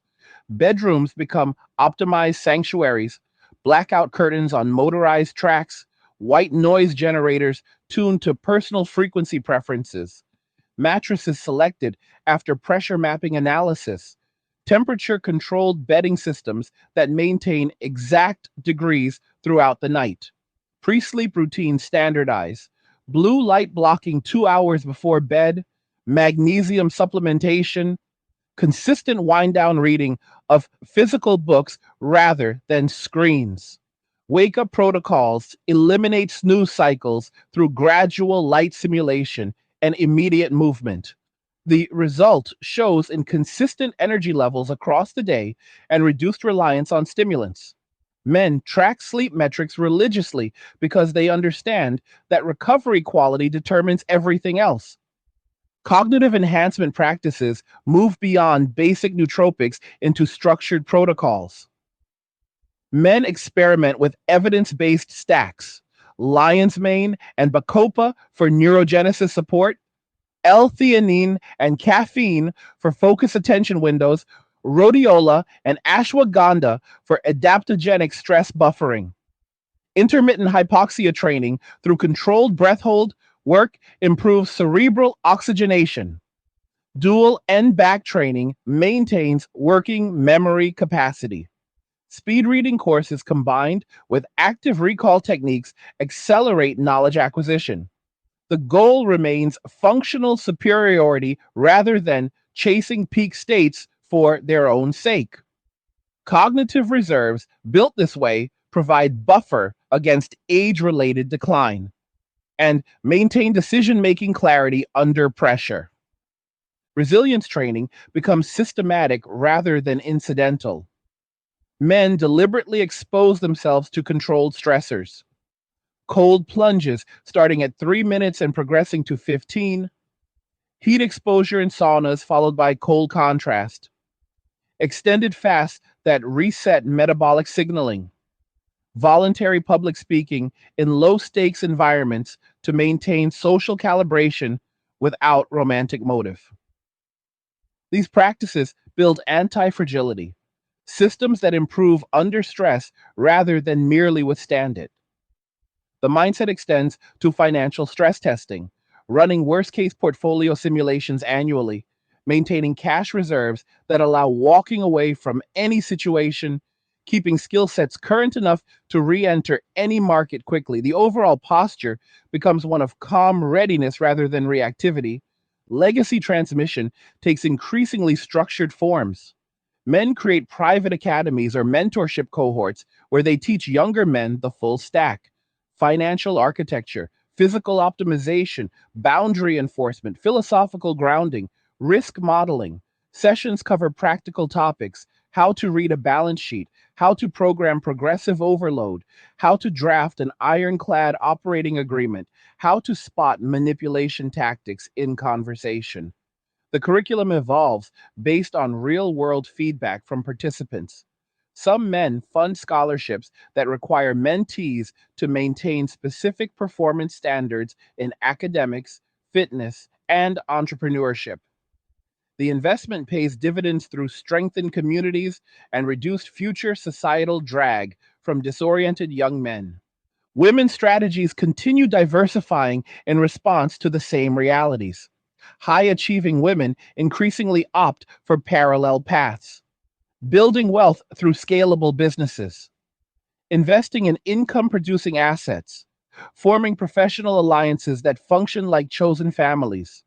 Some women purchase property together, creating multi unit compounds where each maintains private space while sharing common facilities and security costs. Others focus on geographic mobility, choosing cities or countries where female economic power carries maximum leverage. Romantic engagement becomes a selective bonus rather than core requirement. Those who pursue partnership often target men in similar life stages who value reciprocity and autonomy over traditional provision roles. The cultural conversation around female fulfillment gradually detaches from relational status entirely. Men's Day grows into a decentralized ritual of verification. Men use the occasion to conduct annual audits, reviewing financial statements against long term targets, testing physical benchmarks against previous years, assessing relationship quality within chosen male circles, evaluating mental clarity through deliberate stress tests. Some create personal manifestos updated each February, articulating principles that still hold and discarding those proven obsolete. Others organize small regional gatherings where men present one major win and one lesson learned from the previous 12 months. The sharing stays factual and solution oriented. Retail continues adapting with precision engineered products, modular survival kits, high end recovery tools, premium journal systems designed for long term tracking, custom engraved tools that serve as tangible reminders of progress. The philosophical framework reaches its most refined expression.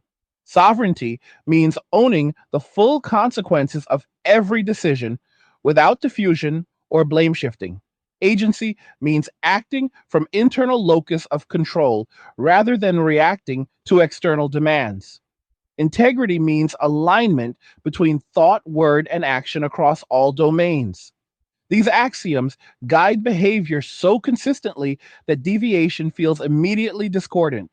The result is a life of radical coherence, no compartmentalization, no performative contradictions, no borrowed values.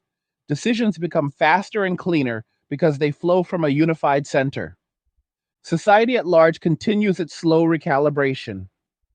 Educational institutions incorporate mandatory modules on personal sovereignty, financial self defense, and psychological boundary maintenance for all students. Housing markets stabilize around smaller, higher quality units designed for lifelong single occupancy. Labor statistics reflect higher voluntary participation rates among men in flexible, high autonomy roles. Public health data shows declining rates of stress related illness in this demographic. Cultural products increasingly portray male independence as default rather than deviation. The narrative shift completes when the question changes from why aren't men participating to what made participation the inferior choice for so many. Men's Day ultimately becomes the quiet annual confirmation that the path chosen decades earlier delivered everything promised and more. It marks not the end of relationships, but the end of obligation masquerading as love.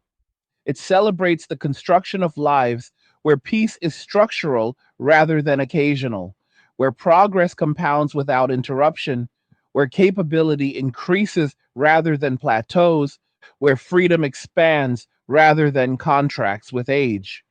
Each February, men worldwide acknowledge this reality in their own way, some with solitude and reflection, some with brotherhood and feasting, some with solitary adventure in remote places. The observance requires no permission, no approval, no external validation. It simply exists as the natural expression of lives built correctly from the beginning. The long arc of this transformation reveals a fundamental truth. When incentives misalign catastrophically, rational actors withdraw until balance restores or new equilibria form. Men's Day embodies the new equilibrium. It stands as proof that men can construct meaning, purpose, connection, and prosperity outside the traditional script without apology or diminishment. The holiday endures because the lives it celebrates endure. They do not fade into regret or nostalgia. They strengthen, deepen, and expand year after year. That sustained expansion across decades becomes the final, irrefutable argument. The long term trajectory of this transformation produces outcomes that extend far beyond individual lives into the fabric of institutions and systems that once assumed universal participation in traditional family and romantic structures. Pension systems, for example, begin recalibrating actuarial models as fewer men enter arrangements that produce dependents requiring survivor benefits or spousal coverage. Social Security projections adjust downward for certain payout categories, while upward for individual retirement accounts that grow larger and remain untouched by division. Insurance companies develop new product lines tailored to lifelong single policyholders. Higher coverage limits on personal liability without family exclusions, simplified long term care policies that assume no in home spousal caregiving, and annuities structured around solo longevity rather than joint life expectancy tables. Financial institutions introduce specialized trusts and succession vehicles designed for childless or unpartnered men who wish to direct assets toward specific causes, distant relatives, or community infrastructure projects without defaulting to intestate distribution rules shaped by marital assumptions. Educational institutions at every level start embedding preparation for autonomous adulthood into core curricula. High schools offer mandatory courses on personal finance that cover not just budgeting, but asset protection, contract literacy, and basic estate planning principles. Community colleges expand programs in skilled trades with accelerated tracks that emphasize entrepreneurship and independent contracting from day one. Universities adjust career services departments to include workshops on negotiating remote work arrangements, structuring side businesses, and building personal brands that generate income outside traditional employment. Counseling centers shift resources toward supporting students who express preference for non relational life paths, providing frameworks for building resilient social networks, managing solitude productively, and navigating family pressure without alienation. The institutional message evolves from assuming eventual partnership to equipping individuals to thrive regardless of relational status. Healthcare delivery systems adapt in parallel. Primary care physicians increasingly encounter patients who present with excellent baseline health markers due to decades of consistent self directed maintenance. Preventive protocols emphasize male specific longevity factors. Regular testosterone monitoring, prostate health screening schedules adjusted for lifestyle rather than family history alone, cardiovascular risk assessment that accounts for lower chronic relational stress.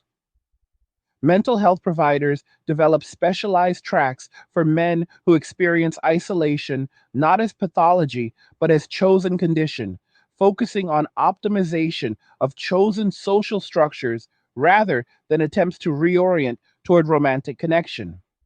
Telemedicine platforms see sustained high utilization among men who value efficiency and privacy in medical interactions, often bundling virtual consultations with direct to consumer lab testing and personalized supplement protocols. Urban infrastructure responds to the sustained presence of large numbers of high functioning single men.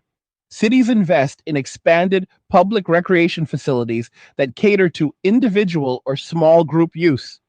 Extensive trail networks with fitness stations, outdoor calisthenics parks equipped with heavy duty pull up rigs and dip bars, public shooting ranges with safety oriented design, community workshops stocked with professional grade tools available on membership basis. Parks departments program events around skill building rather than family oriented activities, weekend blacksmithing demonstrations, wilderness survival seminars, precision machining classes. Transit systems notice higher ridership on off peak hours and routes serving industrial or recreational zones rather than school or shopping corridors. Bike share and scooter networks expand into suburban and exurban areas to support men who maintain hybrid work life arrangements that include frequent travel between home bases and project sites. Energy and utility sectors observe distinct consumption patterns.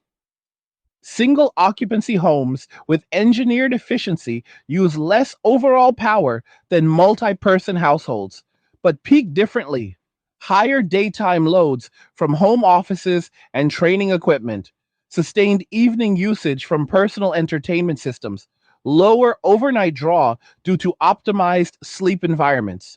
Solar installers report increased demand for grid tied systems with battery backup among men who prioritize energy independence and resilience against outages. Water usage stays flat or declines as lifestyles emphasize minimalism and efficiency. Shorter showers from disciplined routines, fewer laundry cycles from smaller wardrobes, reduced irrigation needs from low maintenance landscaping. Waste streams shift toward more packaging from direct to consumer supplements, equipment, and hobby supplies, less from child related products or shared household goods. Retail landscapes continue their realignment.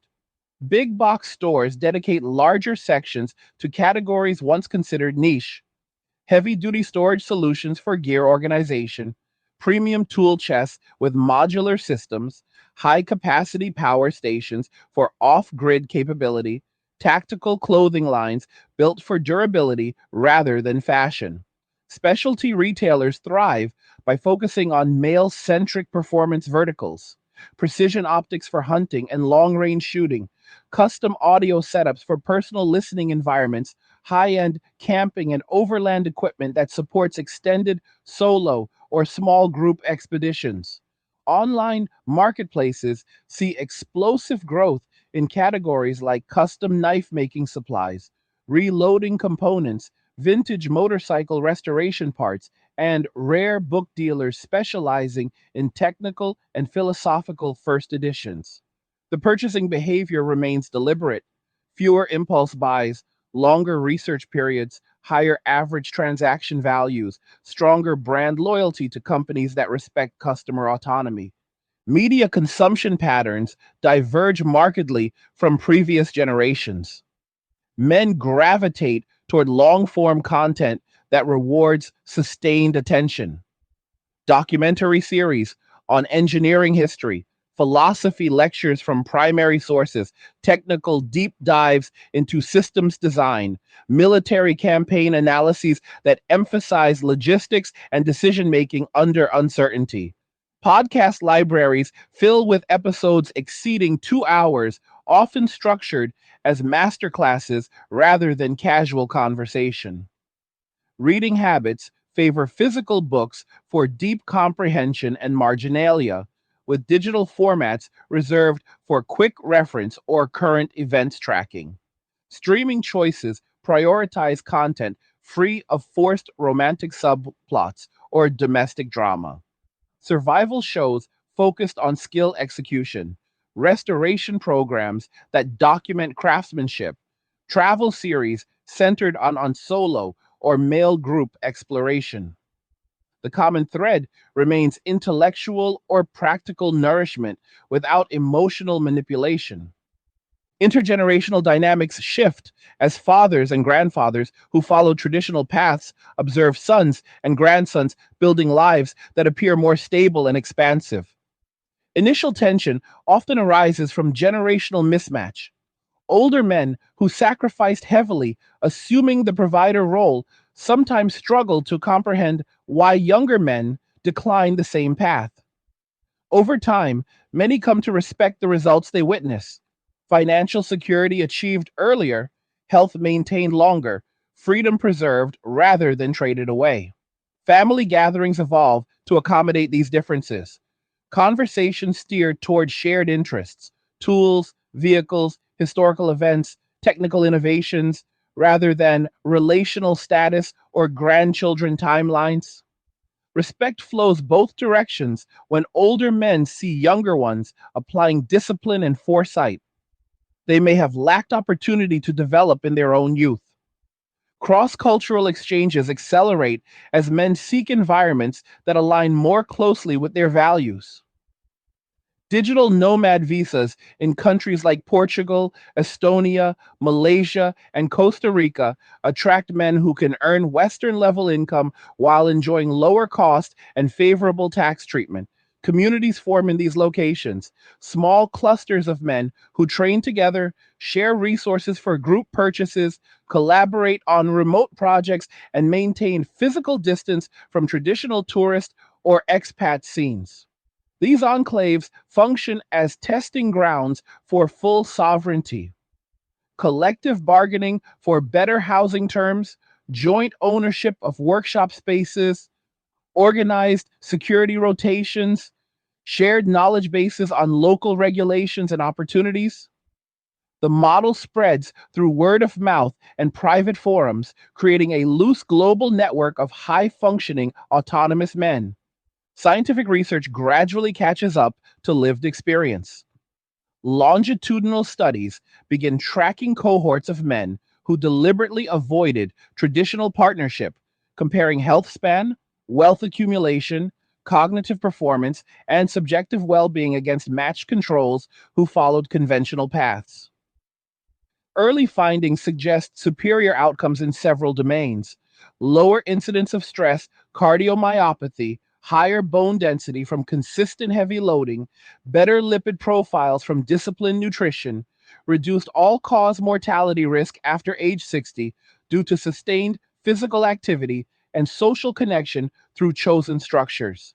Psychological inventories show higher scores on self determination indices and lower scores on external locus of control measures.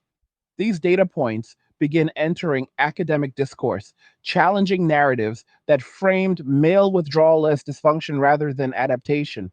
Men's Day evolves into an occasion for collective strategic review. Some men treat it as a personal board meeting, reviewing key performance indicators across domains, adjusting resource allocation, setting stretch objectives for the coming year. Others use it for low key summits where trusted peers conduct peer reviews, honest assessment of blind spots, accountability for stated goals, tactical recommendations for upcoming challenges. Virtual channels host global discussions on emerging opportunities, new asset classes with favorable risk reward profiles, jurisdictions offering enhanced privacy protections, technologies that further reduce dependency on centralized systems. The day becomes both retrospective and prospective, measuring distance traveled from the starting point of disengagement, plotting course corrections for the journey ahead. The philosophical maturation reaches its fullest expression in the recognition that true sovereignty includes the right to decline participation in systems that demand asymmetrical sacrifice. Men articulate this principle clearly. Reciprocity must be demonstrated rather than assumed. Risk must be allocated proportionally. Value exchange must remain voluntary and ongoing. When these conditions fail systemically, withdrawal represents integrity rather than retreat. The stance allows compassion without concession, understanding why traditional structures appealed to previous generations while maintaining that current conditions make alternative paths superior for many. This clarity eliminates internal conflict and external defensiveness. Society completes its transition when the question shifts from concern over male disengagement to pragmatic accommodation of the reality. Policymakers design incentives around observed behavior rather than desired behavior.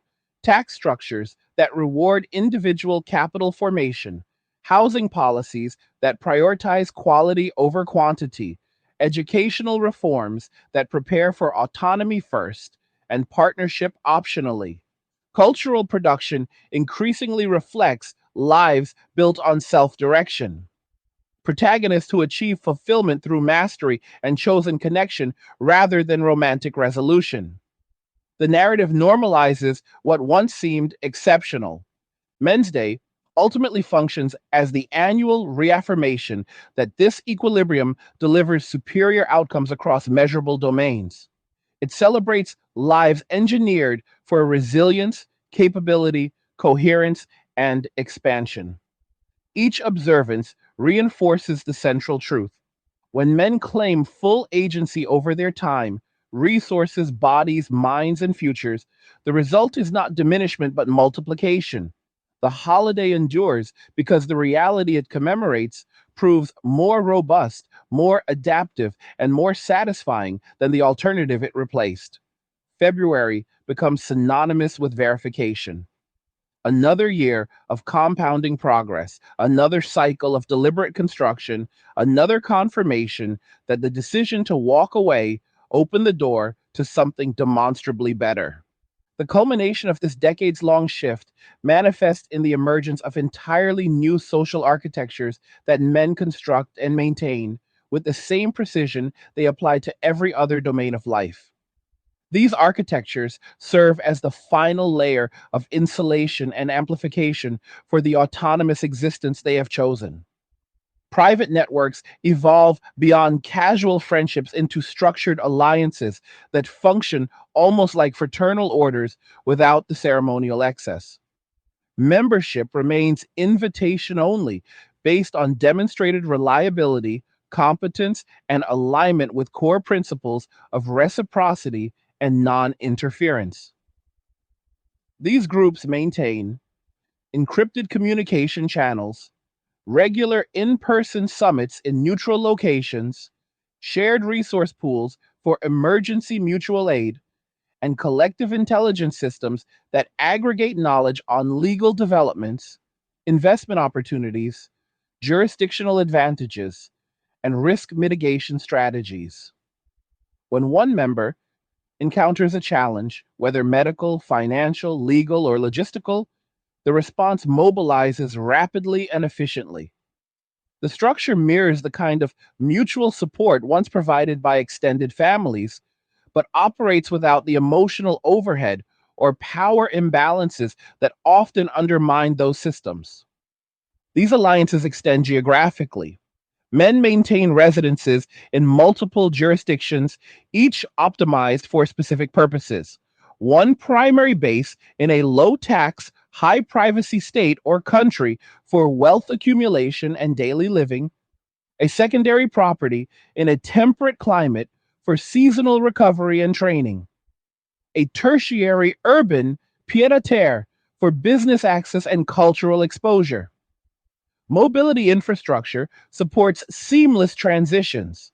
Private storage units containing duplicate wardrobes, toolkits, and training equipment, vehicle fleets prepositioned in different regions, digital asset management systems that allow instant access to funds and records from anywhere with satellite connectivity. The arrangement eliminates single points of failure while maximizing optionality. When geopolitical or economic conditions shift in one location, relocation occurs with minimal disruption. The lifestyle resembles that of a modern sovereign individual, but grounded in practical execution rather than theoretical speculation. Governance and legal frameworks eventually respond to the scale of this demographic reality. Lawmakers introduce bills that recognize cohabitation without marriage as carrying different default property and liability rules than marital unions. Courts develop clearer precedents around non romantic co ownership agreements, recognizing them as enforceable contracts rather than presuming spousal like obligations.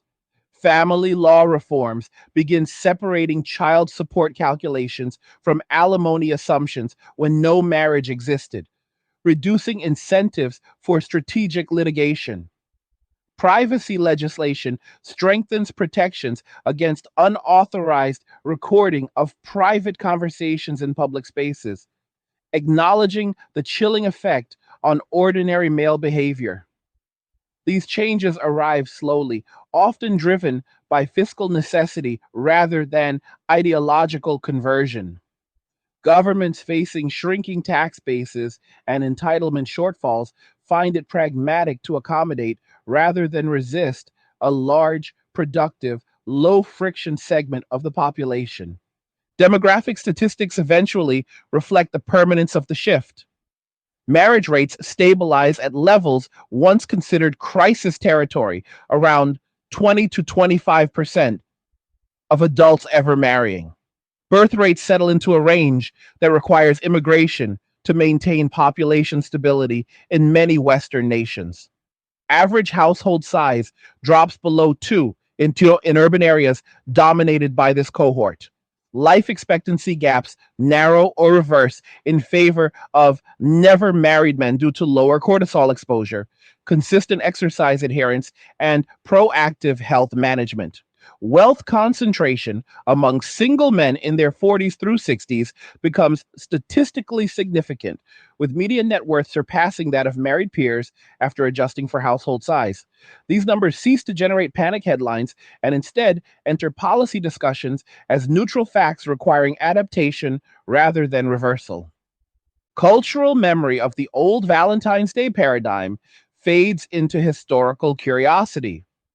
Younger generations encounter references to it in period films or grandparent stories, the way current youth hear about rotary phones or film cameras as artifacts of a stranger time when men routinely transferred substantial resources outward in hopes of securing companionship that often proved temporary.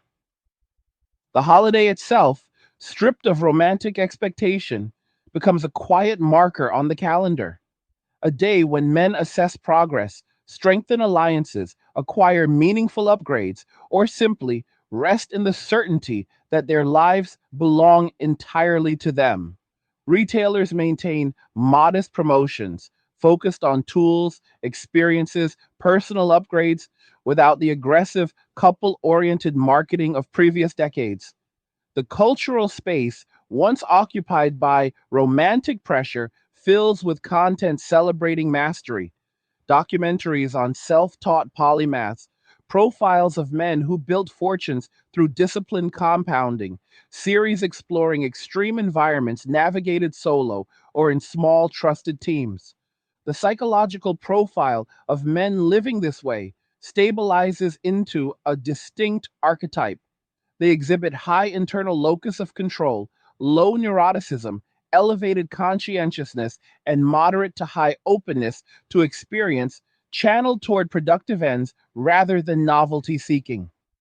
Attachment styles trend avoidant in romantic contexts, but secure within chosen male alliances. Emotional regulation improves through practiced stoicism and deliberate exposure to discomfort. Empathy remains intact, but directed selectively toward those who demonstrate reciprocity, toward mentees who show promise, toward causes chosen personally rather than imposed socially. The overall disposition combines calm confidence with zero tolerance for manipulation or obligation. Interactions with women occur politely when necessary, but carry no undercurrent of pursuit or deference. The frame remains sovereign at all times. Economic multipliers compound across generations. Men who achieved financial independence in their 30s mentor those reaching the same threshold in their 20s, accelerating the timeline for subsequent cohorts. Knowledge transfer occurs efficiently. Shared templates for legal structures, investment frameworks, training protocols, risk matrices. Younger men avoid many of the trial and error costs borne by pioneers. The result is exponential rather than linear growth in individual capability and collective resilience. Communities form around this acceleration. Private investment clubs that seed promising ventures, collective land purchases for off grid retreats, joint research initiatives into longevity interventions tailored to male physiology. The ecosystem becomes self reinforcing, producing more men capable of sustaining and expanding it. Women's long term adaptations reach their own logical conclusions. A significant cohort achieves comparable or superior economic outcomes through career focus, entrepreneurial success, or strategic investing. These women often form parallel structures: professional sororities with pooled resources, co ownership of real estate for security and legacy, intentional child rearing networks using donor sperm and shared parenting responsibilities. Romantic engagement becomes a minority pursuit, often international or within narrow value aligned niches. Many women arrive at the same philosophical position as men: sovereignty first, voluntary association second, obligation never. The cultural conversation around gender relations eventually quiets as both sides accept parallel rather than intertwined paths. Mutual respect emerges from recognition that neither group needs the other for survival or fulfillment. Men's Day, after decades, becomes simply the name for a date that everyone understands serves a particular purpose. No grand parades, no mandated celebrations, no media frenzy, just millions of men on or around February 14th, quietly acknowledging another year of sovereignty maintained, capability increased, peace preserved. Some spend it alone in mountain cabins, reviewing journals that span decades. Others gather in small groups to break bread, share tactical updates, and toast to the simple fact that they built something durable. A few embark on solo treks that test limits and reaffirm control. The variations matter less than the constant. Each man knows exactly why the day matters and what it commemorates. The ultimate legacy of this transformation lies in the restoration of choice at the most fundamental level. Men reclaimed the right to define success according to internal rather than external metrics. They demonstrated that companionship, when it comes at the cost of autonomy, represents a poor trade. They proved that brotherhood, when built on mutual respect rather than competition, provides more reliable support than romantic partnership in its modern form. They showed that peace is not the absence of conflict, but the presence of structural alignment between desire and reality. Society, having exhausted attempts at reversal, accommodation, and denial, finally reaches acceptance. The world organizes itself around the fact that a large and growing percentage of men will live as sovereign individuals. Institutions adapt, culture reflects, resources flow accordingly. And in the midst of this new equilibrium, Men's Day persists as the annual reminder that the decision to walk away was not defeat, but victory. It was the moment men chose to stop negotiating with systems that demanded everything and returned too little. It was the point where obligation ended and authorship began. Each February, therefore, carries the same quiet power. Another year of lives built correctly. Another cycle of compounding freedom. Another confirmation that the path chosen delivers exactly what was sought: sovereignty, capability, coherence, peace. The holiday requires no defense because the evidence surrounds it in living form. Men continue walking forward, not away from anything, but toward everything they decided mattered most. And in that steady forward motion across decades and generations, the future takes shape not as tragedy, but as deliberate design. The story concludes not with fanfare, but with certainty. Valentine's Day, as once understood, ceased to exist because it no longer commanded participation. Men's Day endures because it requires none. It simply marks the reality men created when they stopped asking permission to live on their own terms. That reality proved sustainable, scalable, satisfying.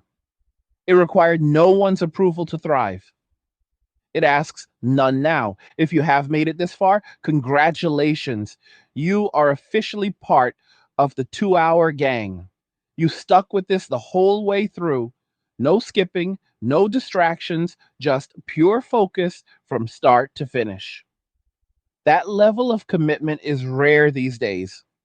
And it means you actually care about understanding what is happening in the world around us, why men are making these choices, and where everything is headed. Respect to every single one of you who reached the end. you know who you are. If you have been enjoying these angry guy breakdowns, the raw truth, the no filter analysis, the deep dive into what society does not want discussed, then show some support and buy me a Red Bull. The link is right there in the description. It keeps the fuel going for more of this content, and it tells me the message is landing exactly where it needs to. Now, drop a comment below and let me know what hit you hardest. Do you agree that Valentine's Day is dead and Men's Day is the new reality? Do you see the same patterns in your own life or the lives of the men around you? Are you already living this way, or are you starting to think about making the shift? Be straight in the comments. No fluff, no virtue signaling, just real thoughts. I read everyone. And the best discussions come from people who are willing to say what they actually see. And like the video if you like it. Don't forget to subscribe. And if you like the video, share the video. And just remember that all roads lead to MWA, men walking away, and cheers. Nothing says you care like crypto. Nothing can compare. Nothing says you care like crypto. Oh, nothing can compare to crypto.